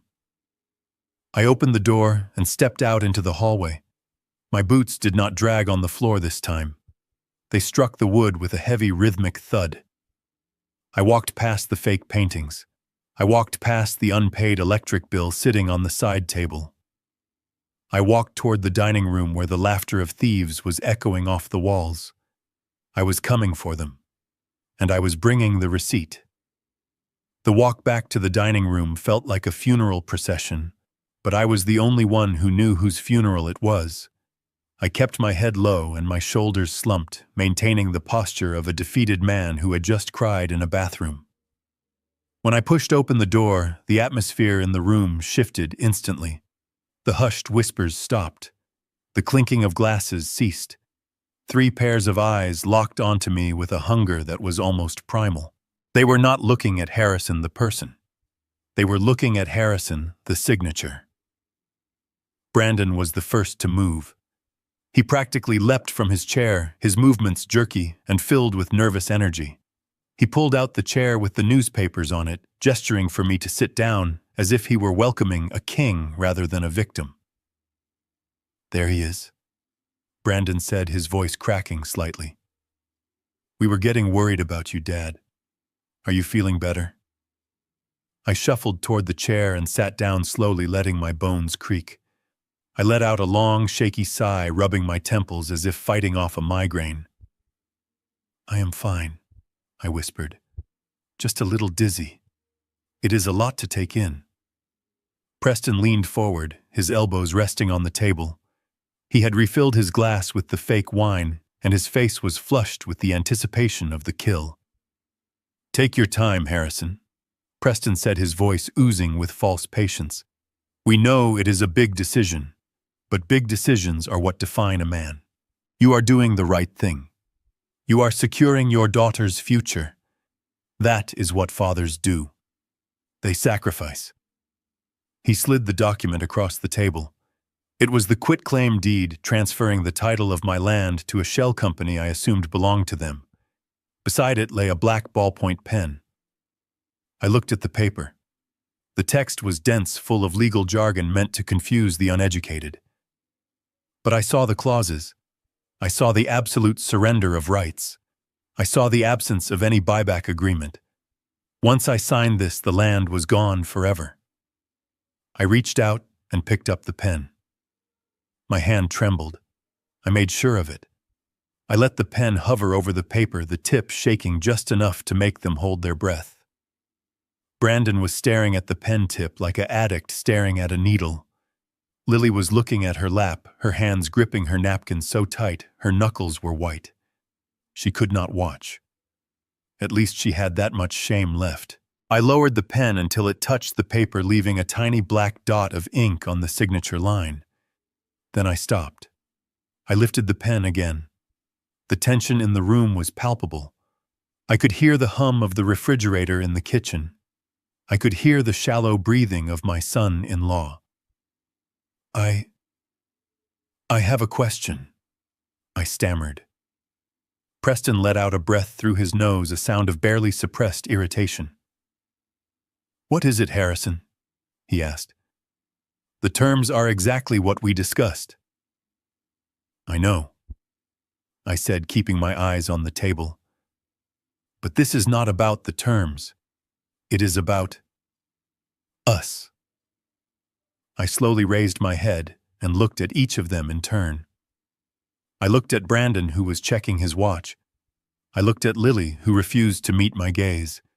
Finally, I locked eyes with Victoria, who was looking at me with the cold impatience of a woman waiting for a slow waiter to bring the check. I need to know, I said, my voice trembling with emotion. If I do this, if I give you everything I have, will I still be welcome here? Do you really consider me family? The question hung in the air. It was the final test. I was giving them one last chance to show a shred of humanity, one last chance to prove that they were not completely hollow inside. For a second, nobody spoke. Brandon looked at his mother. Lily looked at her husband. Then Victoria smiled.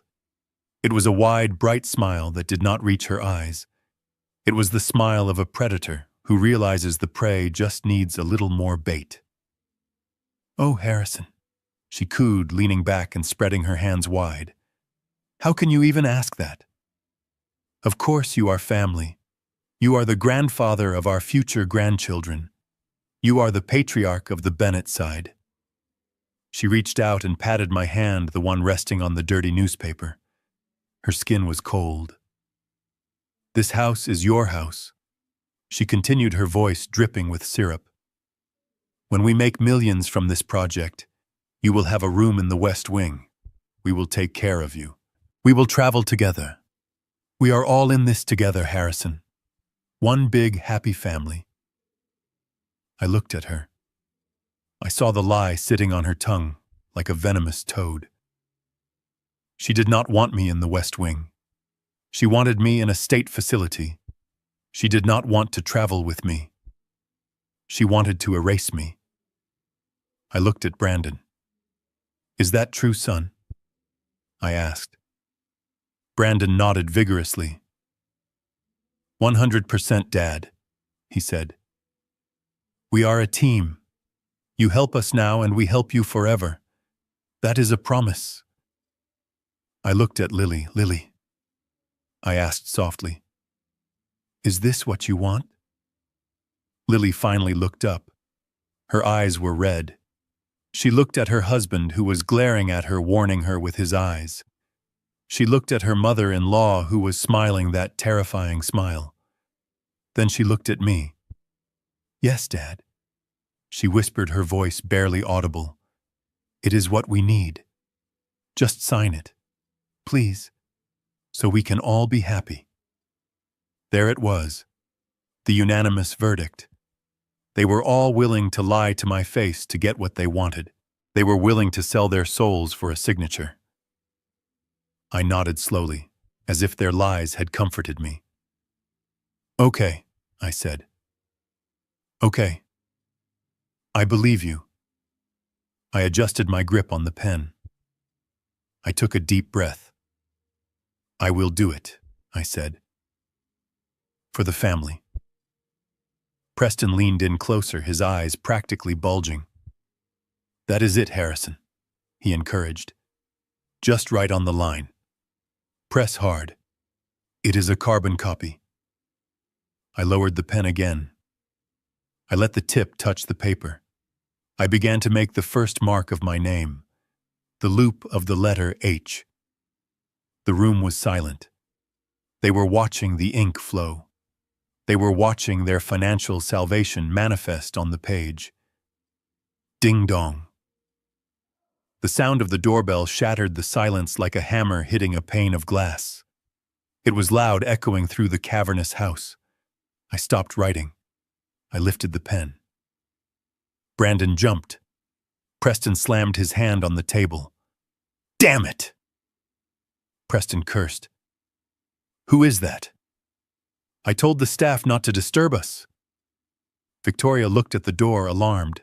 Is it the VIP? She asked. Is Mr. Jameson here already? Preston checked his watch. He is not supposed to be here for another 20 minutes. And he would not ring the bell, he would call. Brandon stood up. I will get it, he said. I will tell them to go away. Dad, just keep signing. Do not stop. I sat back in my chair. I lowered the pen to the table, but I did not let go of it. I looked at the front door, which was visible through the archway of the dining room. Wait, I said, my voice suddenly clear. No tremor, no stutter. They all looked at me, surprised by the change in my tone. I think you should answer it, I said. Why? Brandon asked, impatient. It is probably just a delivery. I looked him dead in the eye. The mask of the feeble old man was slipping, and underneath the steel of the CEO was beginning to show. Because, I said calmly, I have a feeling it is not a delivery. I think it is the end of the show. Preston narrowed his eyes. What are you talking about, Harrison? What show? I gestured to the door with the pen. The one where you pretend to be rich, and I pretend to be stupid. The doorbell rang again. Longer this time. More insistent. Brandon looked confused. He looked from me to his father. Go answer it, Brandon, I commanded. My voice was not loud, but it carried the weight of authority that made 2,000 employees jump when I spoke. Brandon hesitated. The authority in my voice confused him. It scared him. He walked slowly to the door.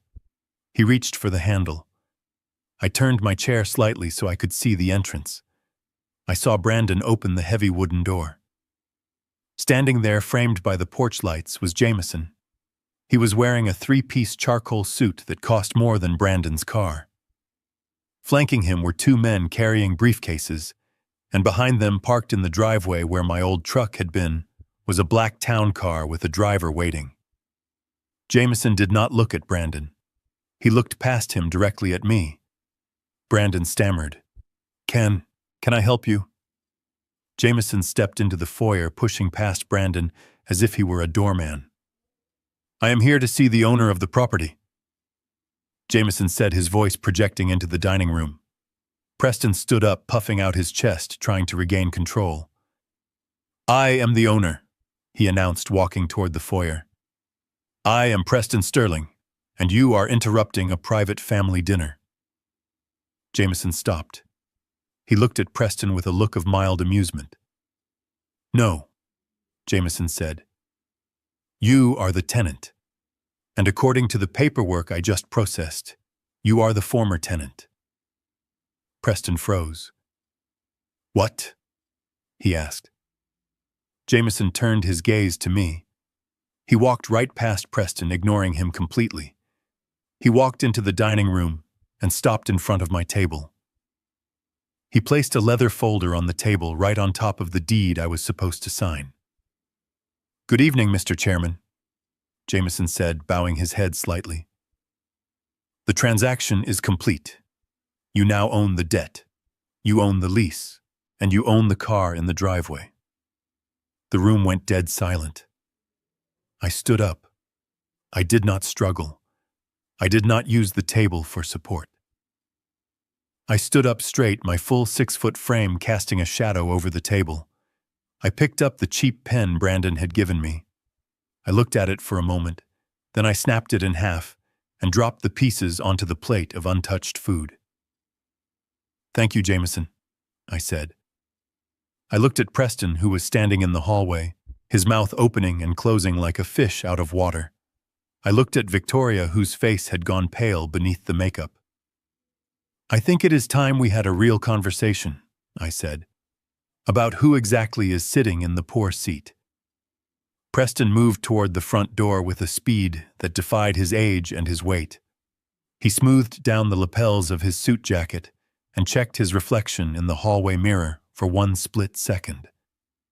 He was terrified, but he was also desperate, and desperation wears a very convincing mask. He believed that whoever was on the other side of that door was the answer to his prayers. He believed it was a savior who would inject cash into his fantasy life. He grabbed the brass handle and swung the heavy door open. Standing under the porch light was Jameson. I had known Jameson for 20 years. He was a man cut from granite. He stood 6 feet 2 inches tall, and he wore his 3-piece charcoal suit like a suit of armor. His silver hair was perfectly coiffed, and his eyes were like 2 chips of ice. Flanking him were 2 younger men, lawyers. They carried thick black leather briefcases and wore expressions that suggested they billed by the second. Preston did not see the lawyers. He only saw Jameson. He saw the expensive fabric. He saw the power. Mr. Jameson. Preston gushed, his voice cracking with excitement. What an incredible surprise. I am Preston Sterling. We spoke briefly on the phone regarding the logistics contract. Please come in. My home is your home. Preston extended his hand. He stepped back to allow them entry, bowing slightly, in a gesture of subservience that was painful to watch. He was practically wagging his tail. Jameson stepped over the threshold. He did not look at Preston. He did not look at the extended hand. He walked past Preston as if the man were a coat rack. The 2 lawyers followed Jameson, silently stepping around Preston, who was left standing there, with his hand hanging in the air, shaking a ghost. Preston blinked, confused. He turned and scurried after them, his expensive shoes slipping slightly on the polished floor. Mr. Jameson. Preston stammered, trying to keep up. If you would just follow me to the drawing room, I can have my wife bring us some refreshments. We were just finishing a family dinner, but business always comes first, right? Jameson did not answer. He did not even slow down. He walked with a military cadence, his heels clicking sharply on the wood floor. He marched straight down the hallway past the fake oil paintings and the unpaid electric bill. I sat at the dining room table and watched them approach. Brandon had stood up nervously, wiping his hands on his pants. Victoria was patting her hair, trying to look presentable for the VIP. Jameson stopped at the archway of the dining room. He stood there for a moment, surveying the scene. His eyes took in the cheap projector screen. He looked at the bottle of fake wine. He looked at the broken pen on my plate. And then he looked at the newspapers covering my chair. A muscle in Jameson's jaw tightened. It was the only sign of emotion he showed. Preston came breathless up behind him. Right this way, sir, Preston said, gesturing to the empty seat at the head of the table. Please sit. Can I get you a glass of wine? It is a 1982 Rothschild. Jameson ignored him completely. He stepped into the room. He walked past the empty seat. He walked past Victoria, who had frozen with a fake smile plastered on her face. He walked past Brandon, who was looking at him with a mixture of awe and fear. He walked straight toward me. The room was so quiet you could hear the hum of the light bulbs. Everyone was watching. They were confused. Why was the billionaire walking toward the mechanic? Why was the VIP approaching the man sitting on the garbage? Jameson stopped 3 feet in front of me. He placed his feet together. He straightened his back. And then he bowed. It was not a nod. It was not a casual greeting. It was a deep, formal 90-degree bow. The kind of bow reserved for royalty or heads of state. He held the position for 2 full seconds, a display of absolute deference and respect that sucked the air out of the room. The lawyers behind him did the same, bowing in unison, like a well-rehearsed drill. Preston's mouth fell open. Victoria let out a small, strangled gasp. Jameson straightened up. He looked me in the eye. His face was serious, professional, and utterly loyal. "Good evening, Mr. Chairman," Jameson said, his voice clear and resonant. He turned slightly and snapped his fingers. One of the lawyers stepped forward and opened a briefcase. He pulled out a thick leather folder and handed it to Jameson with 2 hands. Jameson took the folder and placed it gently on the table in front of me. He placed it right over the dirty newspaper. "I apologize for the interruption, sir," Jameson continued. "But you requested an immediate acquisition. We had to wake up the bank president to bypass the automated systems." He opened the folder, revealing a stack of documents stamped with the official seal of the state of Connecticut. "The transfer of title is complete," Jameson said, pointing to the top document. "The mortgage for 12 Oakwood Drive has been purchased by Bennett Holdings. We also acquired the lease agreement from the previous landlord. As of 10 minutes ago, you are the sole legal owner of this property." He turned the page. "We also executed the purchase of the personal debts, the vehicle financing for the Porsche, the credit card liabilities, and the outstanding judgments from the Nevada lawsuit. We own it all, sir." Jameson closed the folder. He clasped his hands behind his back and stood at attention. The total transaction cost was $1.6 million. The funds have been wired. The assets are secured. He paused, looking at the stunned faces around the table before turning back to me. "I have the eviction team on standby outside the gate, and the local sheriff is parking his vehicle now. The question is, sir, how do you wish to proceed?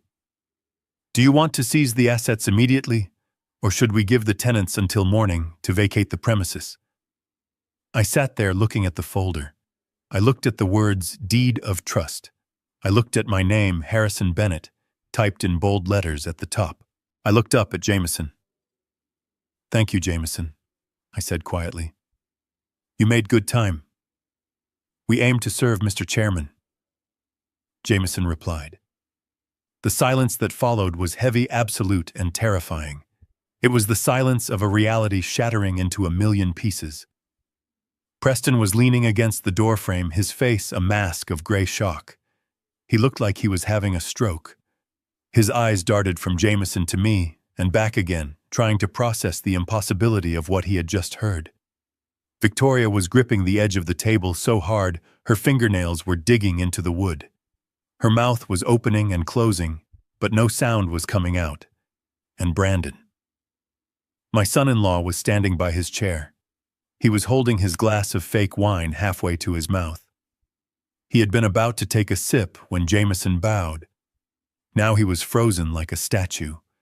He looked at me. Really looked at me for the first time in years. He looked at the old flannel shirt. He looked at the calloused hands. And then he looked at the deference the powerful CEO was showing me. The realization hit him like a physical blow. The color drained from his face, leaving him looking sick and pale. His eyes went wide with a dawning horror. He realized who I was. He realized who he had insulted. He realized who he had tried to scam. His fingers went numb. The crystal glass slipped from his hand.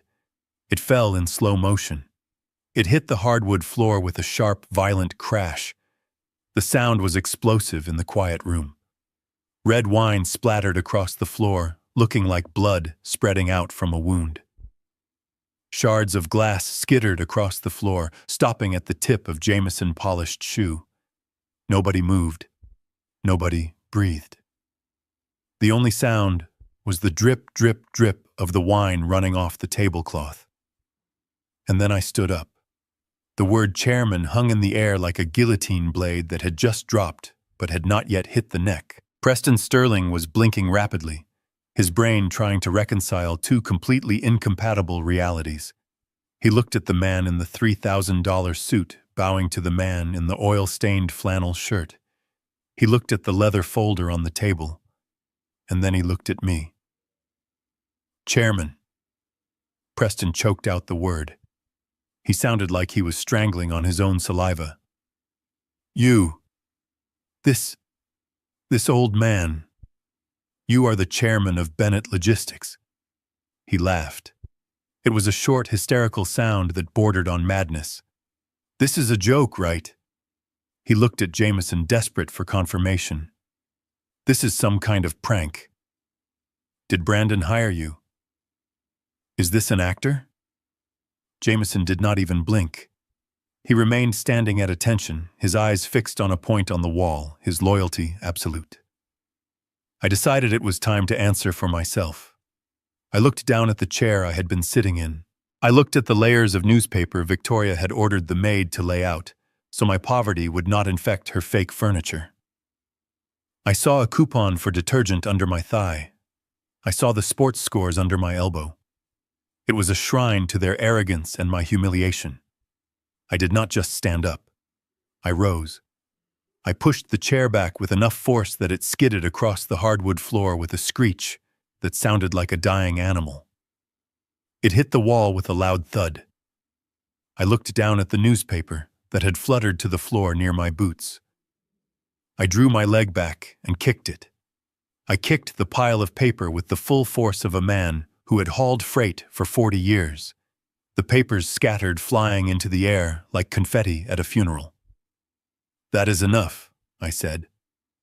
My voice was no longer the raspy whisper of a retired grandfather. It was the deep, commanding baritone that had silenced union strikes and negotiated billion-dollar mergers. I reached out and grabbed the thick leather folder Jameson had placed on the table. I did not hand it to Preston. I threw it. It spun across the polished surface of the table, knocking over the salt shaker and sliding to a stop right in front of Preston's chest. "Read it, Preston," I commanded. "Read the name on the deed. It does not say Green Horizon, it says Harrison Bennett." Preston's hands shook so badly he could barely open the cover. He stared at the document, his eyes scanning the lines, his face draining of color, until he looked like a corpse standing upright. You bought the debt," he whispered. $1.6 million. You just wrote a check." I walked around the table slowly. Every step I took felt like I was reclaiming a piece of my dignity. "I did not just write a check, Preston," I said, closing the distance between us. "I bought your life. I own the roof over your head. I own the car in your driveway. I own the credit card debt you used to buy that suit you are wearing." I stopped inches from his face. I could smell the fear on him. It smelled sour. "And do you know what landlords do when tenants do not pay their rent for 6 months?" Preston shook his head, unable to speak. "They evict them," I said, cold and hard. I checked my watch. It was a battered Timex that I wore for work, but right now it felt like the timer on a bomb. "It is currently 8:45, I said. "You have exactly 30 minutes. Preston blinked. 30 minutes for what?" he asked, weak. "To get out," I said. "You have 30 minutes to pack whatever personal belongings you can carry. No furniture, no artwork, no electronics. Those are assets of the estate now, and I am seizing them to recoup a fraction of what you owe me. You take your clothes and you get out." But where will we go?" Preston stammered. "It is night. We have nowhere to go." I tilted my head slightly, mimicking the look of fake sympathy Victoria had given me earlier. "I believe there is a state-run shelter in Bridgeport," I said. Lily looked it up. She said it is very safe. They have beds and meals. I am sure you will fit right in. Preston's knees buckled. He grabbed the edge of the table to hold himself up. I turned my back on him. He was broken. He was no longer a threat. He was just a tragic figure in a suit he could no longer afford. I turned my eyes to Brandon. My son-in-law was still standing by his chair, frozen in a state of shock. But as I looked at him, I saw the shock turning into terror. He knew that losing the house was the least of his problems. "And you," I said, my voice dropping to a dangerous growl. "The entrepreneur, the visionary." Brandon swallowed hard. "Dad," he squeaked. "Dad, please. We can work this out. I can explain. The project—" I held up a hand, silencing him instantly. "Do not say another word about Green Horizon," I said, "because if you say that name one more time, I might just lose my temper, and I really do not want to do that in front of my staff." I walked toward him. He shrank back, cowering against the china cabinet. "I had my team run a forensic audit on your little startup, Brandon," I said.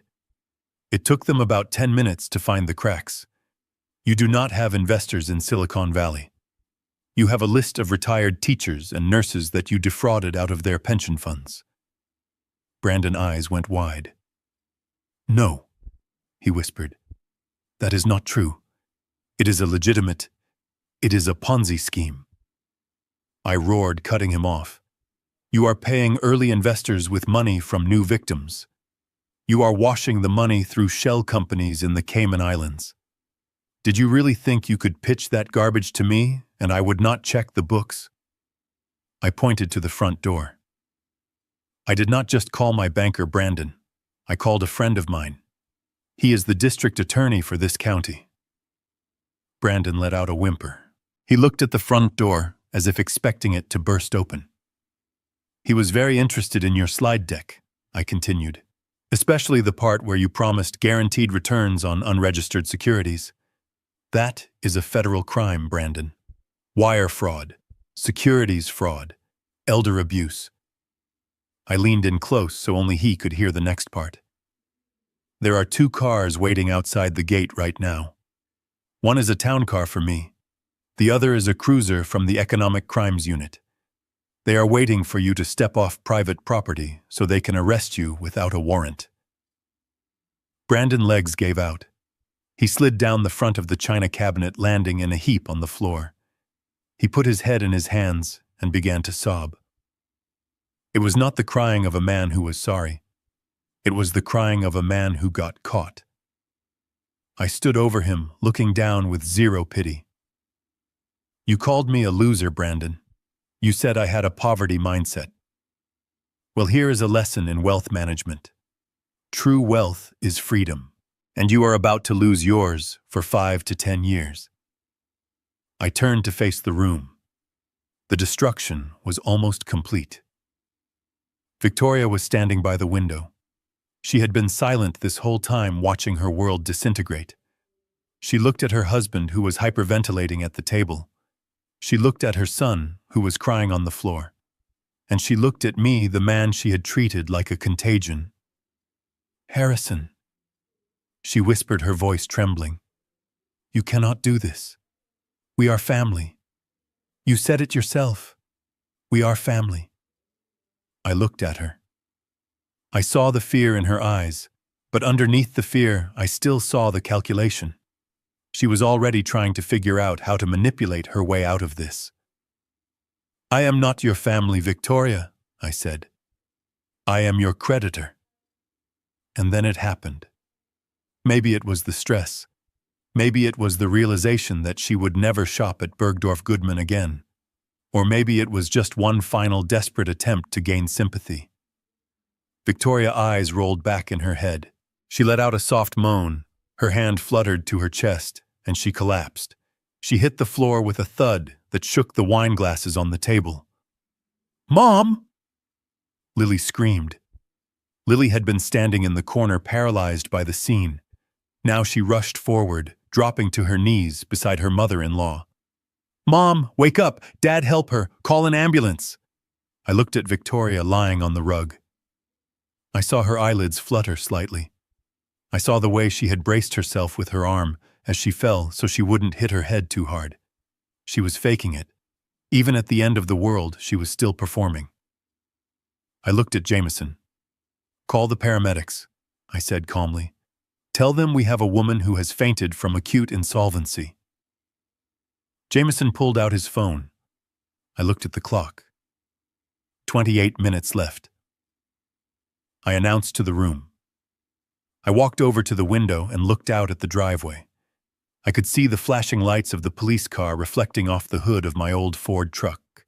The chaos behind me was loud. Lily was crying. Brandon was sobbing. Preston was muttering to himself. But I felt a strange sense of peace. The storm had broken. The truth was out. And the silence that would follow this noise would be the sweetest sound I had ever heard. The sirens of the police cruiser cast a rhythmic red and blue light across the dining room walls, illuminating the wreckage of a family that had built its foundation on greed. The officers were already at the front door, their radios crackling with dispatch codes. Brandon was still on the floor, weeping into his hands, a pathetic figure who had lost his bravado the moment he lost his perceived power. Preston was slumped in a chair, his face buried in his hands, muttering about lawyers and misunderstandings. Victoria was being attended to by the paramedics who were checking her vitals with skepticism written all over their faces. But I was not looking at them. I was looking at Lily. My daughter had finally stopped crying. She was staring at her husband with a look of pure horror, as if seeing a monster for the first time. The illusion of her perfect life had shattered, and she was standing amidst the shards, bleeding and confused. When she saw me turn to leave, she moved. She scrambled across the floor, not caring about her dress or her dignity. She threw herself at my feet, wrapping her arms around my legs in a desperate embrace. "Dad," she sobbed, her voice raw and broken. "Dad, please wait. I did not know. You have to believe me. I did not know about the Ponzi scheme. I did not know they were broke. I was just trying to be a good wife." I looked down at her. Part of me, the father who had held her when she scraped her knee, wanted to bend down and comfort her. Wanted to tell her that everything would be all right, and that I would fix it. But the other part of me, the part that had just been humiliated and exploited, knew that comfort was not what she needed. She needed the truth. I reached down and gently but firmly unclasped her hands from my legs. I took a step back, creating a physical distance that mirrored the emotional chasm between us. "You did not know about the fraud, Lily," I said, my voice low and steady. "I believe that. But you knew about the cruelty. You knew they treated me like garbage and you stood by and watched. You knew they wanted to put me in a state home and you agreed to it." "I did not have a choice," she pleaded. "Brandon said it was the only way. He said you were dead weight." I interrupted her. Lily froze. "What?" she whispered. I reached into my pocket and pulled out my phone. I tapped the screen and pressed play. The voice of her husband filled the silent room loud and clear. "She is kind of dead weight anyway. She is stupid too. She will wait here like a loyal dog while the house of cards falls on top of her." I watched the words hit her. It was brutal. It was like watching someone be physically struck. Her face crumpled. She looked back at Brandon, who was now being handcuffed by the officers. He looked up at her, his eyes pleading, but it was too late. The mask was gone. "You chose him, Lily," I said softly, turning off the recording. "You chose a man who called you stupid over a father who would have died for you. Tying your life to a man is not a crime, but blinding yourself to his character is a choice. You let your desire for this lifestyle blind you to the reality of who these people are." Lily wept, her shoulders shaking uncontrollably. "I am sorry, Dad. I am so sorry. Help me. Please help me. I have nowhere to go. They are taking the house. They are taking everything." I reached into my breast pocket and pulled out a small white card. It was not a check. It was a business card. I handed it to her. "This is the number for my personal attorney," I said. "He is the best divorce lawyer in the state. I have already instructed him to take your case.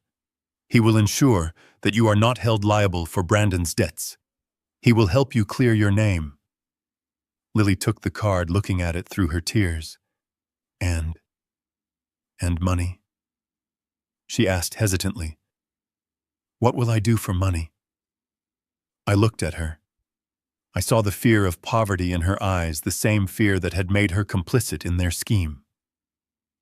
"I will pay your legal fees," I said, "and I will pay for a small apartment for 3 months. After that, you are on your own."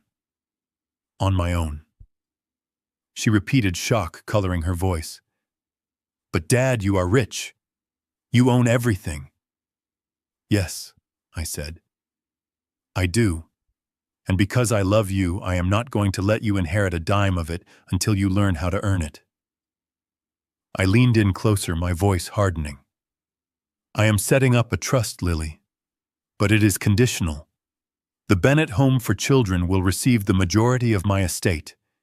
If you want to be a part of my life again, if you want any support from me, you will get a job. You will volunteer. You will show me that you can build a life based on values, not valuables. Until then, you are on your own." I turned away from her. It was the hardest thing I had ever done, leaving my child in the ruins of her own making. But I knew that if I saved her now, I would lose her forever. She needed to find her own strength, not borrow mine. I walked toward the front door. Jameson was waiting for me, holding it open. "Good night, Mr. Chairman," Jameson said. "The car is ready." I walked out into the cool night air.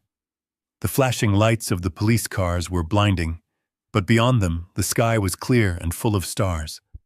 My old Ford F150 was parked in the driveway, a silent sentinel amidst the chaos. I walked past the town car. I walked past the driver who rushed to open the door for me. "Sir," the driver asked, confused, "do you not want to take the limousine?" I shook my head. "No," I said. "I think I will drive myself tonight." I walked over to my truck. I climbed into the cab. The seat was worn. The steering wheel was cracked. The engine roared to life with that familiar cough and sputter. It was not a luxury vehicle. It was a working man vehicle. And as I shifted into gear and pulled away, leaving the mansion and the screaming sirens behind me, I felt lighter than I had in years. I was going home, back to my cabin, back to the truth. I had lost a family that never really existed, but I had found myself again. And that was a profit worth making. Sometimes the people who are supposed to love you the most are the ones who value you the least. We spend so much time trying to buy their respect, trying to fit into their boxes, that we forget our own worth. Real family is not defined by blood or marriage certificates. It is defined by loyalty, respect, and how they treat you when you have nothing to offer them but yourself. Do not be afraid to walk away from a table where respect is no longer being served. Your dignity is more valuable than any inheritance. If you enjoyed this story and want to hear more about standing up for yourself, please hit that like button and subscribe to the channel. It really helps us grow and share these important lessons. And let me know in the comments below, have you ever had to cut ties with a toxic family member to save your own peace? I read every comment, and I would love to hear your story. See you in the next video.